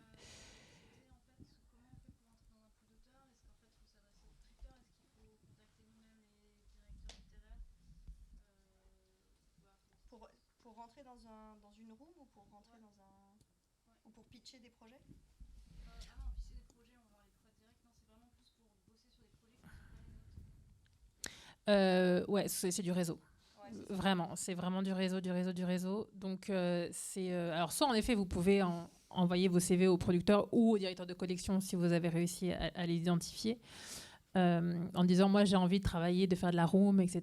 Voilà mon profil, voilà ce que je sais faire ou pas, envoyer des scénarios en spec. Mais moi c'est beaucoup par des copains scénaristes en fait que je suis entrée dans les rooms. C'est plus entre scénaristes que le réseau se fait d'ailleurs. Ça j'ai l'impression que rentrer dans les rooms c'est plus effectivement entre scénaristes, comme ça que ça se passe. C'est par scénaristes qui ont des affinités. Et on intègre une room de cette manière-là, quoi, plus que par le producteur. Il y a ça, et puis il y a une réalité, on va être très honnête, il y a un juge de paix qui s'appelle l'épisode diffusé, c'est-à-dire qu'à partir du moment où vous avez un épisode qui est diffusé à l'antenne, ça vous ouvre beaucoup plus de portes. Il y a un avant et un après. Sésame, ouais. C'est-à-dire que, mine de rien, une fois que vous avez franchi ce Rubicon-là, c'est beaucoup plus facile ensuite de pouvoir prétendre à rejoindre une room ou à placer des projets. Ça ne veut pas dire que c'est pas possible de le faire sans ça. C'est juste qu'il y a des mécanismes à déconstruire chez les producteurs que vous allez voir si vous n'avez pas déjà un épisode diffusé quelque part. Et encore une fois, ça dépend du format et du genre. C'est-à-dire que si vous avez de l'animation diffusée, ça va être dur de passer à la fiction. Si vous avez du 26 diffusé, ça va être dur de passer au 52. Non, mais c'est chiant, c'est hyper chiant, hein, vraiment. Ça, mais la France est un pays de cases. Hein, absolument. Donc, alors là, on est vraiment mis dans des petites boîtes très très fort. Et quand vous faites du polar, vous faites plus que du polar. Absolument. Donc, c'est pas mort après. Non, mais c'est là où en fait entre nous et c'est ça qui est précieux, c'est que justement si t'as fait que du polar, mais que t'as un copain et tu dis à ce copain, moi j'adorerais faire de la science-fiction, et que tout d'un coup ce copain a la chance de pouvoir mener une room de science-fiction et il va pouvoir dire putain mais Hélène elle m'avait dit que tiens on s'entend bien, on a déjà bossé ensemble, on sait que ça marche et on sait qu'on écrit bien et vite ensemble. Là j'ai besoin de quelqu'un qui va vite et qui écrit bien, je vais l'appeler quoi. C'est vraiment énormément de réseaux et entre scénaristes. Donc c'est pour ça, construisez-vous votre réseau entre vous. Ça prend du temps, voilà, ça prend du temps et il faut pas lâcher. Là, encore une fois, on a mis tous 5-6 ans à commencer à vraiment en vivre, et encore une fois, avec des hauts et des bas, mais et c'est comme ça qu'on construit le réseau. Je pense qu'il y avait d'abord une question au fond, non? Tout à l'heure. Oui, pardon. Est-ce qu'il y a un avenir financier au-delà de la série télé en France? Est-ce que dans le cinéma on peut émerger ou est-ce dans les plateformes on peut émerger? En tant que scénariste pur, c'est-à-dire pas réalisateur. Alors, oh là, alors en ciné, oui, alors, oui, c'est possible. c'est plus compliqué. Mais c'est plus compliqué. Après, non, mais il y a des profils du genre Fabien Suarez et Juliette Salle, tu vois, pour le coup, donc qui sont deux scénaristes qui ne font qui ne font que écrire et qui écrivent que du cinéma, ou presque que du cinéma. Voilà, eux, ils coécrivent des films, et puis des films grand public qui marchent, et je pense qu'ils gagnent bien leur vie avec ça, quoi. Ils ont monté leur société de prod, tout ça, donc oui, mais il y a beaucoup moins d'opportunités. C'est plus dur, quoi.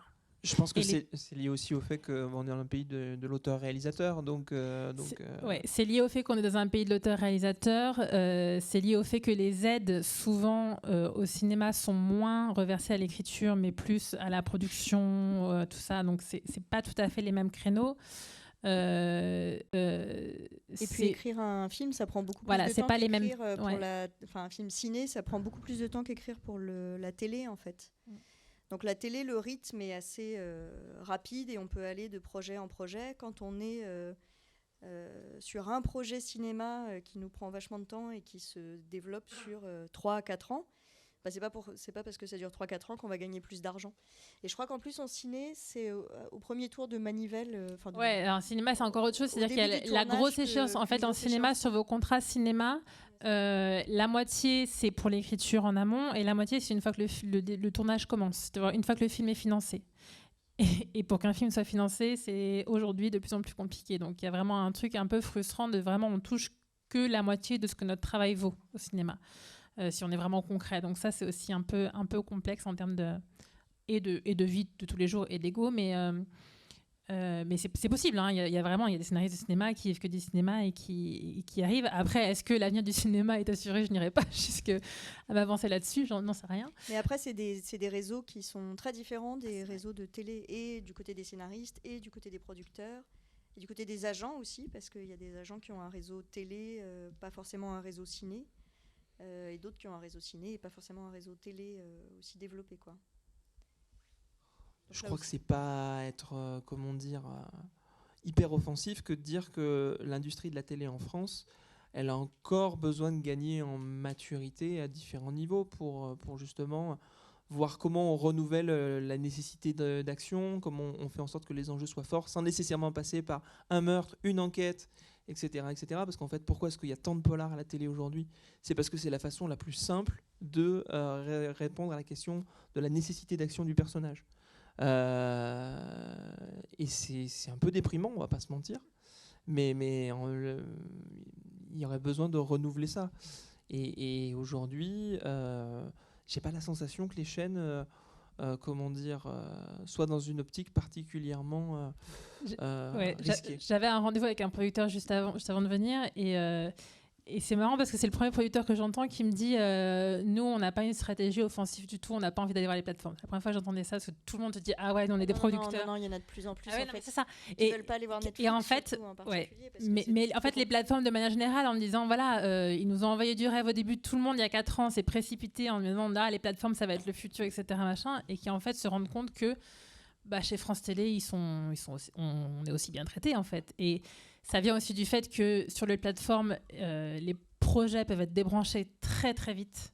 C'est-à-dire que vraiment, hein, c'est très violent. C'est-à-dire que c'est pareil chez Canal ou chez TF1, hein, mais malgré tout, les gens se rendent compte que finalement chez France Télé, comme c'est très cadré, c'est moins facile de débrancher des projets chez France Télé. Donc il y a un truc où même si quand on est auteur et qu'on arrive chez France Télé, on doit se payer son café, alors que chez Netflix, t'arrives et en effet, t'as les buffets de petits fours. Non mais c'est vrai. Hein, T'as tes infos, toi? Non mais moi ça m'est arrivé de faire un rendez-vous chez France Télé pour un retour texte et d'avoir à payer mon propre café, quoi. Ah ouais. De venir avec ta brioche. C'est ça. Alors que Netflix, t'arrives, t'as les petits fours, t'as le buffet à profusion, c'est super, quoi. T'es très bien traité. Mais derrière, en fait, tu rends une version et puis tu as un appel en disant non, mais en fait, on arrête. Tit, tit, et c'est hyper violent. Alors que chez France Télé, on y met un peu plus les formes, on te fait un peu plus patienter, on te fait un rendez-vous, Donc, il y a du bon partout, il y a du mauvais partout, mais c'est pas du tout le futur et c'est pas du tout l'Eldorado. Enfin, je pense. C'est un avis peut-être très personnel, mais. La série que vous avez signée chez Netflix, c'est après avoir pris des vents. Des petits fours, oui. Non, des vents. Alors, pour le coup, cette série-là, on l'a pas présentée ailleurs, c'est-à-dire qu'on l'a présentée à Netflix en premier et Netflix l'a prise. Mais oui, j'ai pris des vents sur d'autres projets, chez des diffuseurs. Voilà, encore une fois, je me suis faite virer de séries sans explication aucune. J'ai beaucoup bossé sur des séries qui se sont arrêtées.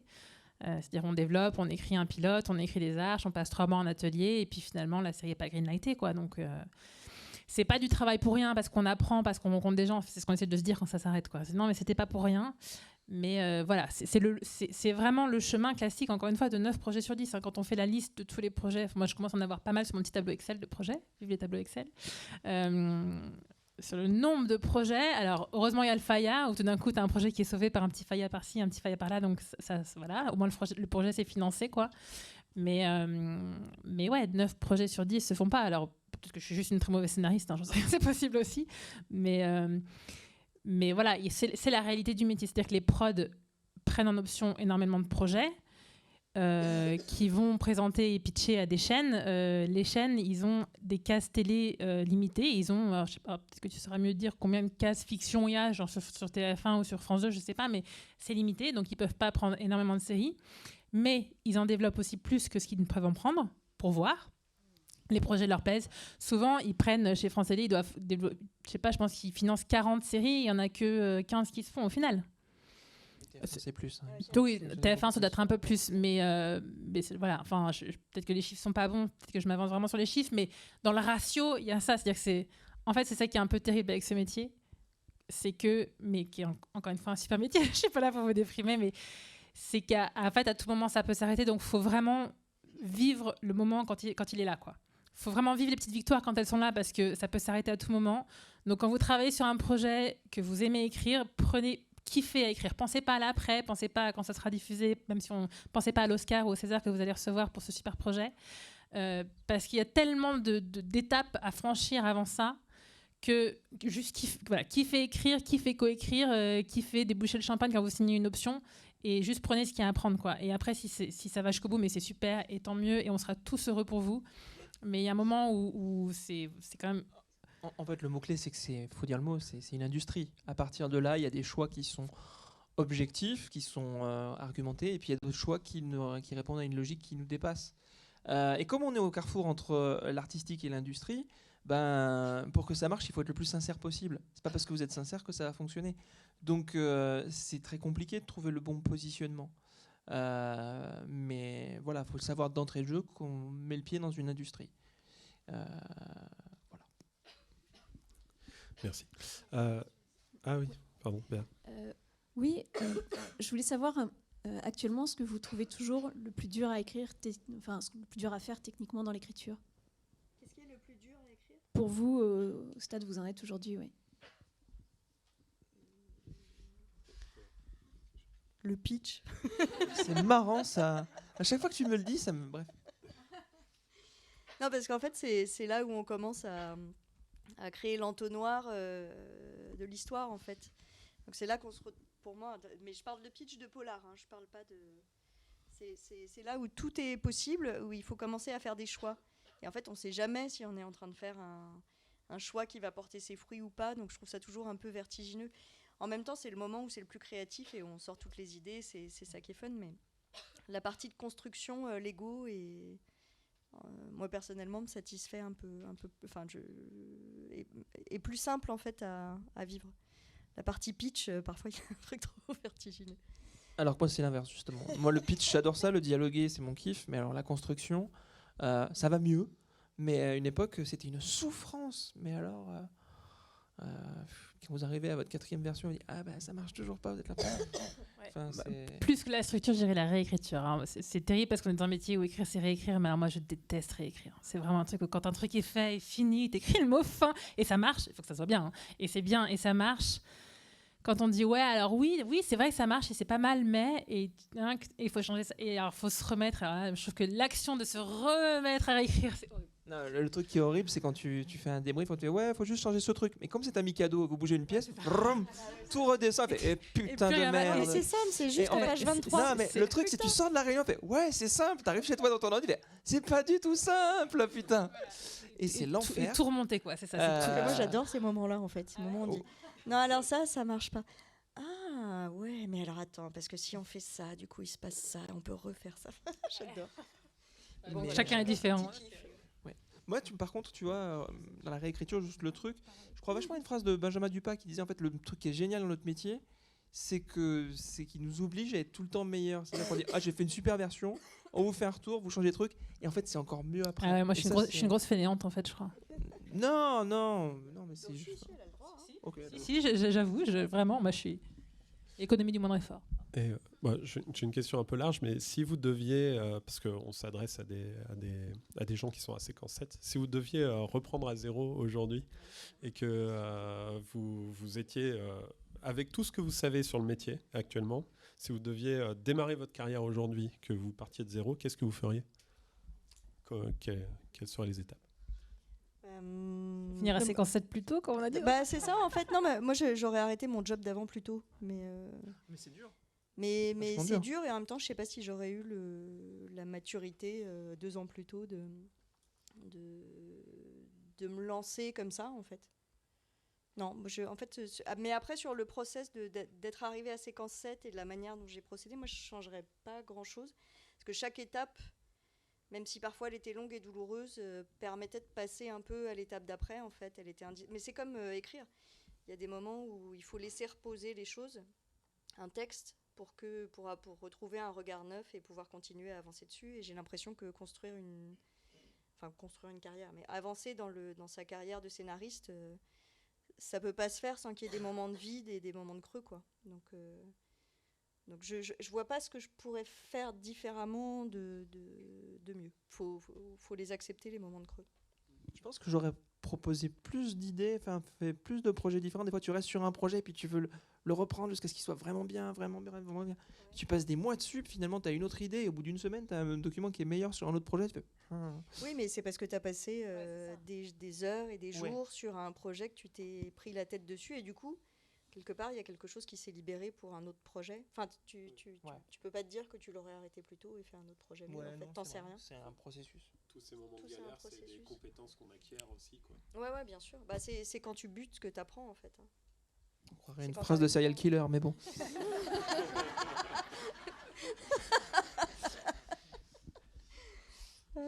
Quand est-ce qu'on écrit de la comédie? C'est pas Ouais, non, pareil, franchement, je sais pas, c'est hyper dur comme question. Je pense qu'il y a... Enfin, je peux dire ce que je ferais pareil. Je sais pas ce que je ferais différemment, mais ce que je ferais pareil, c'est vraiment... c'est vraiment construire ce réseau et ce collectif et en fait se laisser porter par les rencontres, quoi. Il y a un truc où il faut être vachement ouvert. Faut pas arriver en se disant je sais tout. Moi, je suis arrivée en me disant ah bah ouais, tiens, cool, je vais être scénariste, tu vois, mais vraiment, je connaissais pas grand-chose au métier et heureusement, j'avais fait quand même le master avant, mais même ce master, c'était un peu c'est pas du tout ce à quoi je me destinais au début, quoi. Et le fait de se laisser porter en restant ouvert et en disant de toute façon je suis là pour apprendre, je suis là pour progresser et je sais pas où façon je va me mener parce qu'il y a 1000 façons de faire ce métier. Je pense qu'il faut garder cet état d'esprit et de collaboration et de partage et d'ouverture et on va voir ce qui va se passer. Oui, on va se planter 80% du temps et encore une fois 9 projets sur 10, mais en même temps quand le projet du 10 va passer, ça va être tellement bien que tous les errements d'avant seront récompensés quand ce 10e projet se fera, quoi. Tu parlais de célébrer les petites étapes. Moi, je le ferais plus. Je pense que je me suis souvent empêchée de célébrer les moments où ça passait.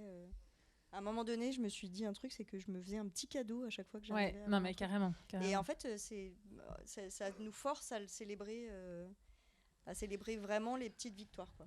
Non, c'est tout con, mais c'est vrai que c'est important. D'accord. N'hésitez pas à les envoyer au Hall of Fame aussi, à chaque fois qu'il y a des petites victoires à célébrer. Ouais, ah ouais, non mais ça c'est vrai que le premier Hall of Fame, moi j'en garde un petit souvenir ému quoi. C'était chouette. Et, je pense que c'était pour la Légionnaire justement le projet sur. Ah si, t'as raison.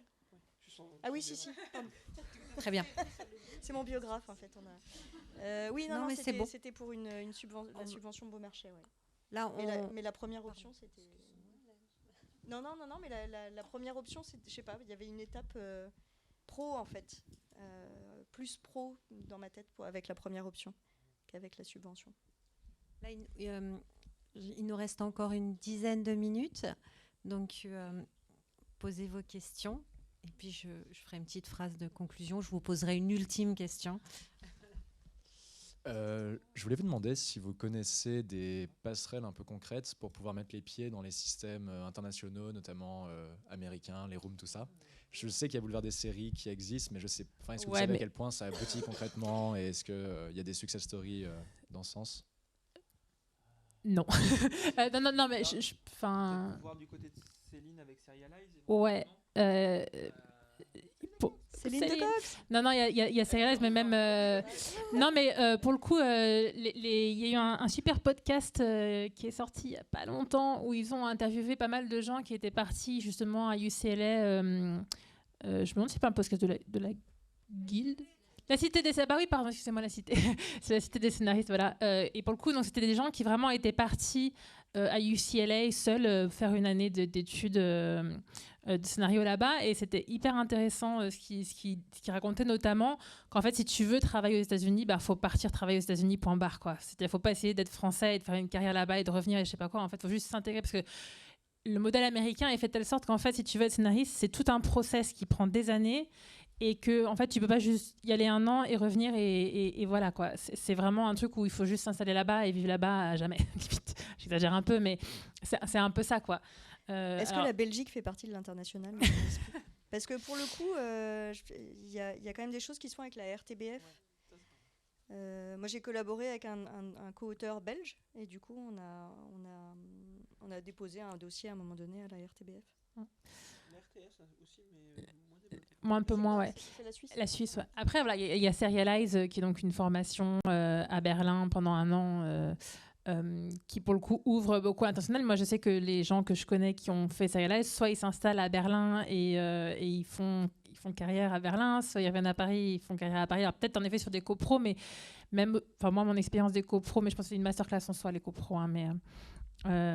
c'est-à-dire que souvent quand tu travailles pour de la copro en fait on te fait écrire en français et on traduit ton texte donc il y a un truc un peu où en fait t'es content, tu sais parler anglais, tu sais écrire en anglais, mais finalement c'est hyper compliqué de vraiment mettre ce skills là au service d'une coproduction quand t'es pas quand t'es en France quoi.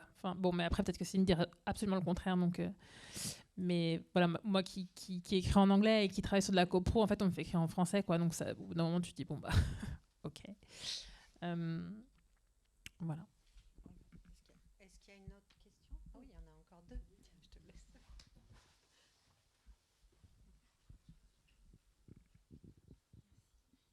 Vous disiez tout à l'heure qu'il faut toujours se faire payer, mais si on se retrouve dans une writer's room, on va dire comme une sorte de stagiaire, là c'est un cas de figure où de toute façon... Ah bah non, il faut être payé. Oui, corps d'un écriture d'écriture. Alors, t'es pas payé en droit d'auteur. Enfin, ça dépend des cas. Parfois, tu peux être payé en intermittence. Parfois, tu peux être payé en salaire. Parfois, tu peux être payé en... Mais tout travail mérite salaire. Tout. Ok, merci.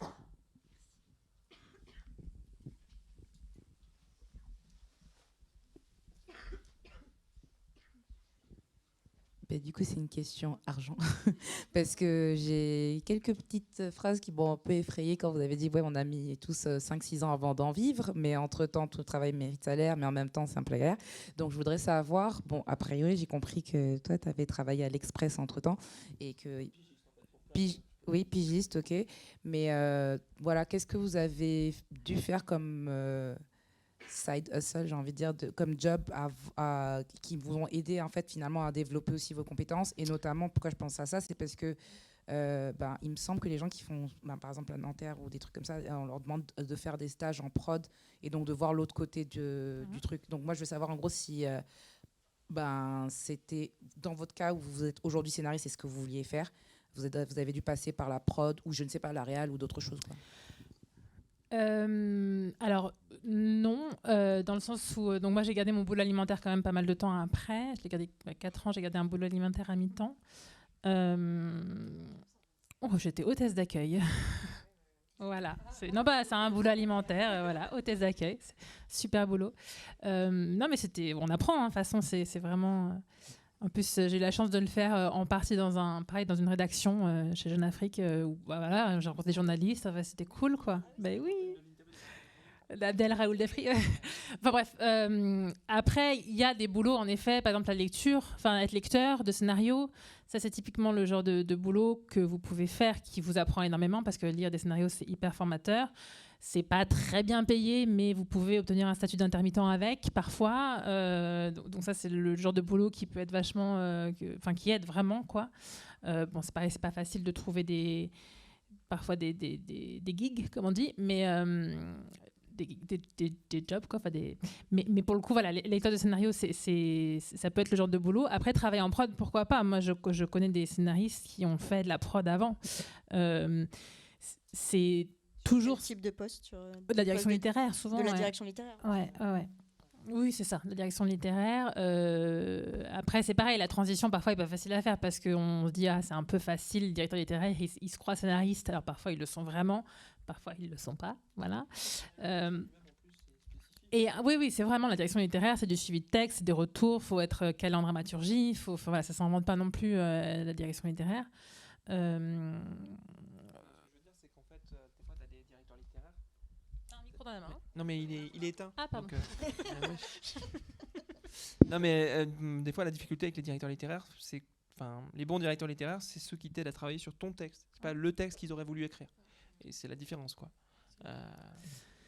Après, la réal, pourquoi pas, être vraiment, encore une fois, intermittent, trouver une façon d'avoir l'intermittence d'une façon ou d'une autre qui fait que tu bosses à ton intermittence 3 à 4 mois de l'année pour faire tes heures et qu'après tu fais tes projets. Pourquoi pas, mais quand tu veux vraiment être scénariste professionnel, à un moment, faut lâcher, quoi. Faut vraiment, surtout si tu veux faire de la série, si tu veux faire des rooms, si tu veux être dans des logiques encore une fois, d'industrie, avec des délais très courts. Non, mais c'est vrai. Parfois, les délais pour écrire sont hyper courts, donc on peut pas se permettre de faire 1000 choses à côté, quoi. Après, encore une fois, il y a le CNC, il y a Beaumarchais, il y a des aides. Moi, je sais que j'ai longtemps gagné ma vie sur le CNC, quoi, sur le dos du CNC. Merci. Mais toi, tu l'as dit toi-même, à un moment donné, il fallait que tu fasses le choix. Est-ce que tu continuais ou est-ce que ouais, bien sûr. Est-ce que tu passais à autre chose, en fait, parce que faire le boulot alimentaire et écrire était après, complexe. C'est sûr qu'après, quand tu arrêtes ton boulot alimentaire, tu touches le Pôle emploi, pendant 1 an, donc tu sais que tu as 1 an pour revenir. Si au bout d'1 an, tu n'as vraiment rien et que tu as besoin vraiment de gagner ta vie, tu reprends un autre job alimentaire. Voilà, on peut aussi se permettre d'alterner le temps que ça marche. Vraiment, il n'y a pas une seule voie pour faire ce métier, donc encore une fois, tout est possible, quoi. En fait, ça me fait repenser à ta question, Thomas. Rétrospectivement, le plus dur, moi, je sais que mon job m'aidait pas à progresser en tant que scénariste. J'étais journaliste, j'adorais ce boulot, il n'y a pas de souci. Mais trouver l'équilibre entre le boulot qui paye vos factures et le temps créatif, etc., et prendre le temps de souffler aussi. C'est chaud.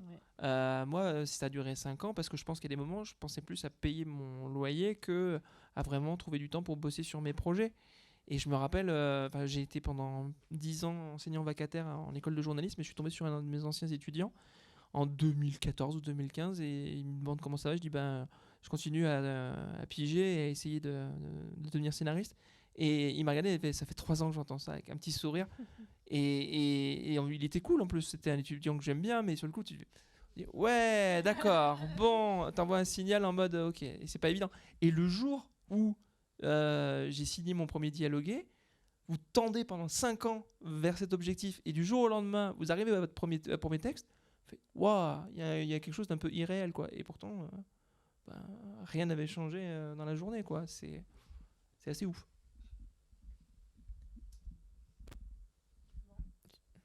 Ça répond à la question. Ça va se terminer là.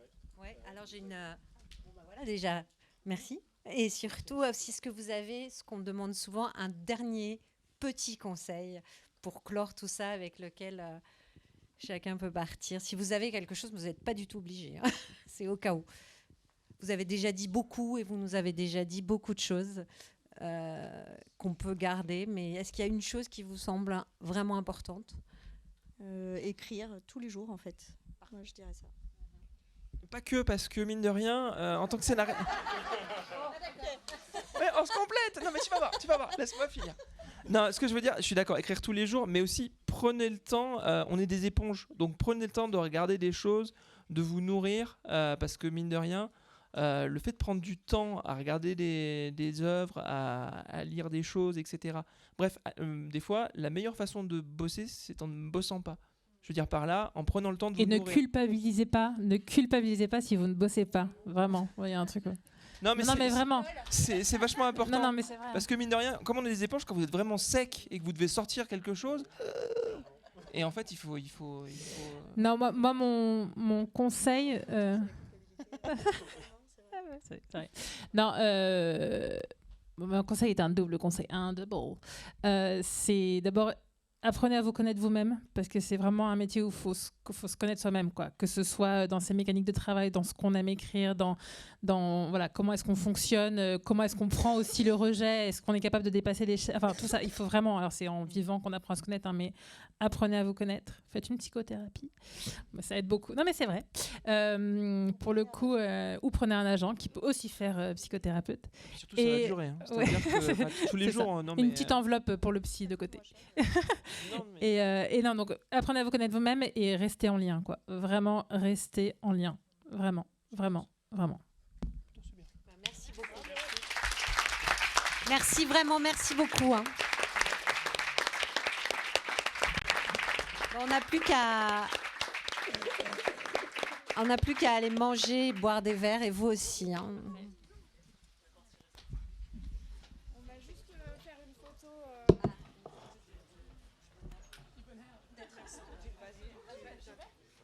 On se met debout. Qu'est-ce que vous préférez ? Ouais, vous allez être grand.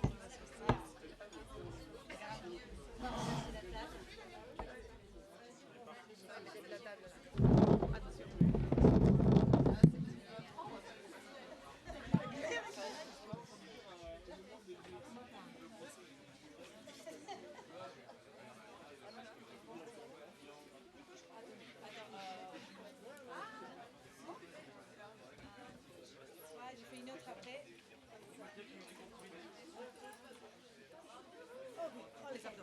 Super, merci.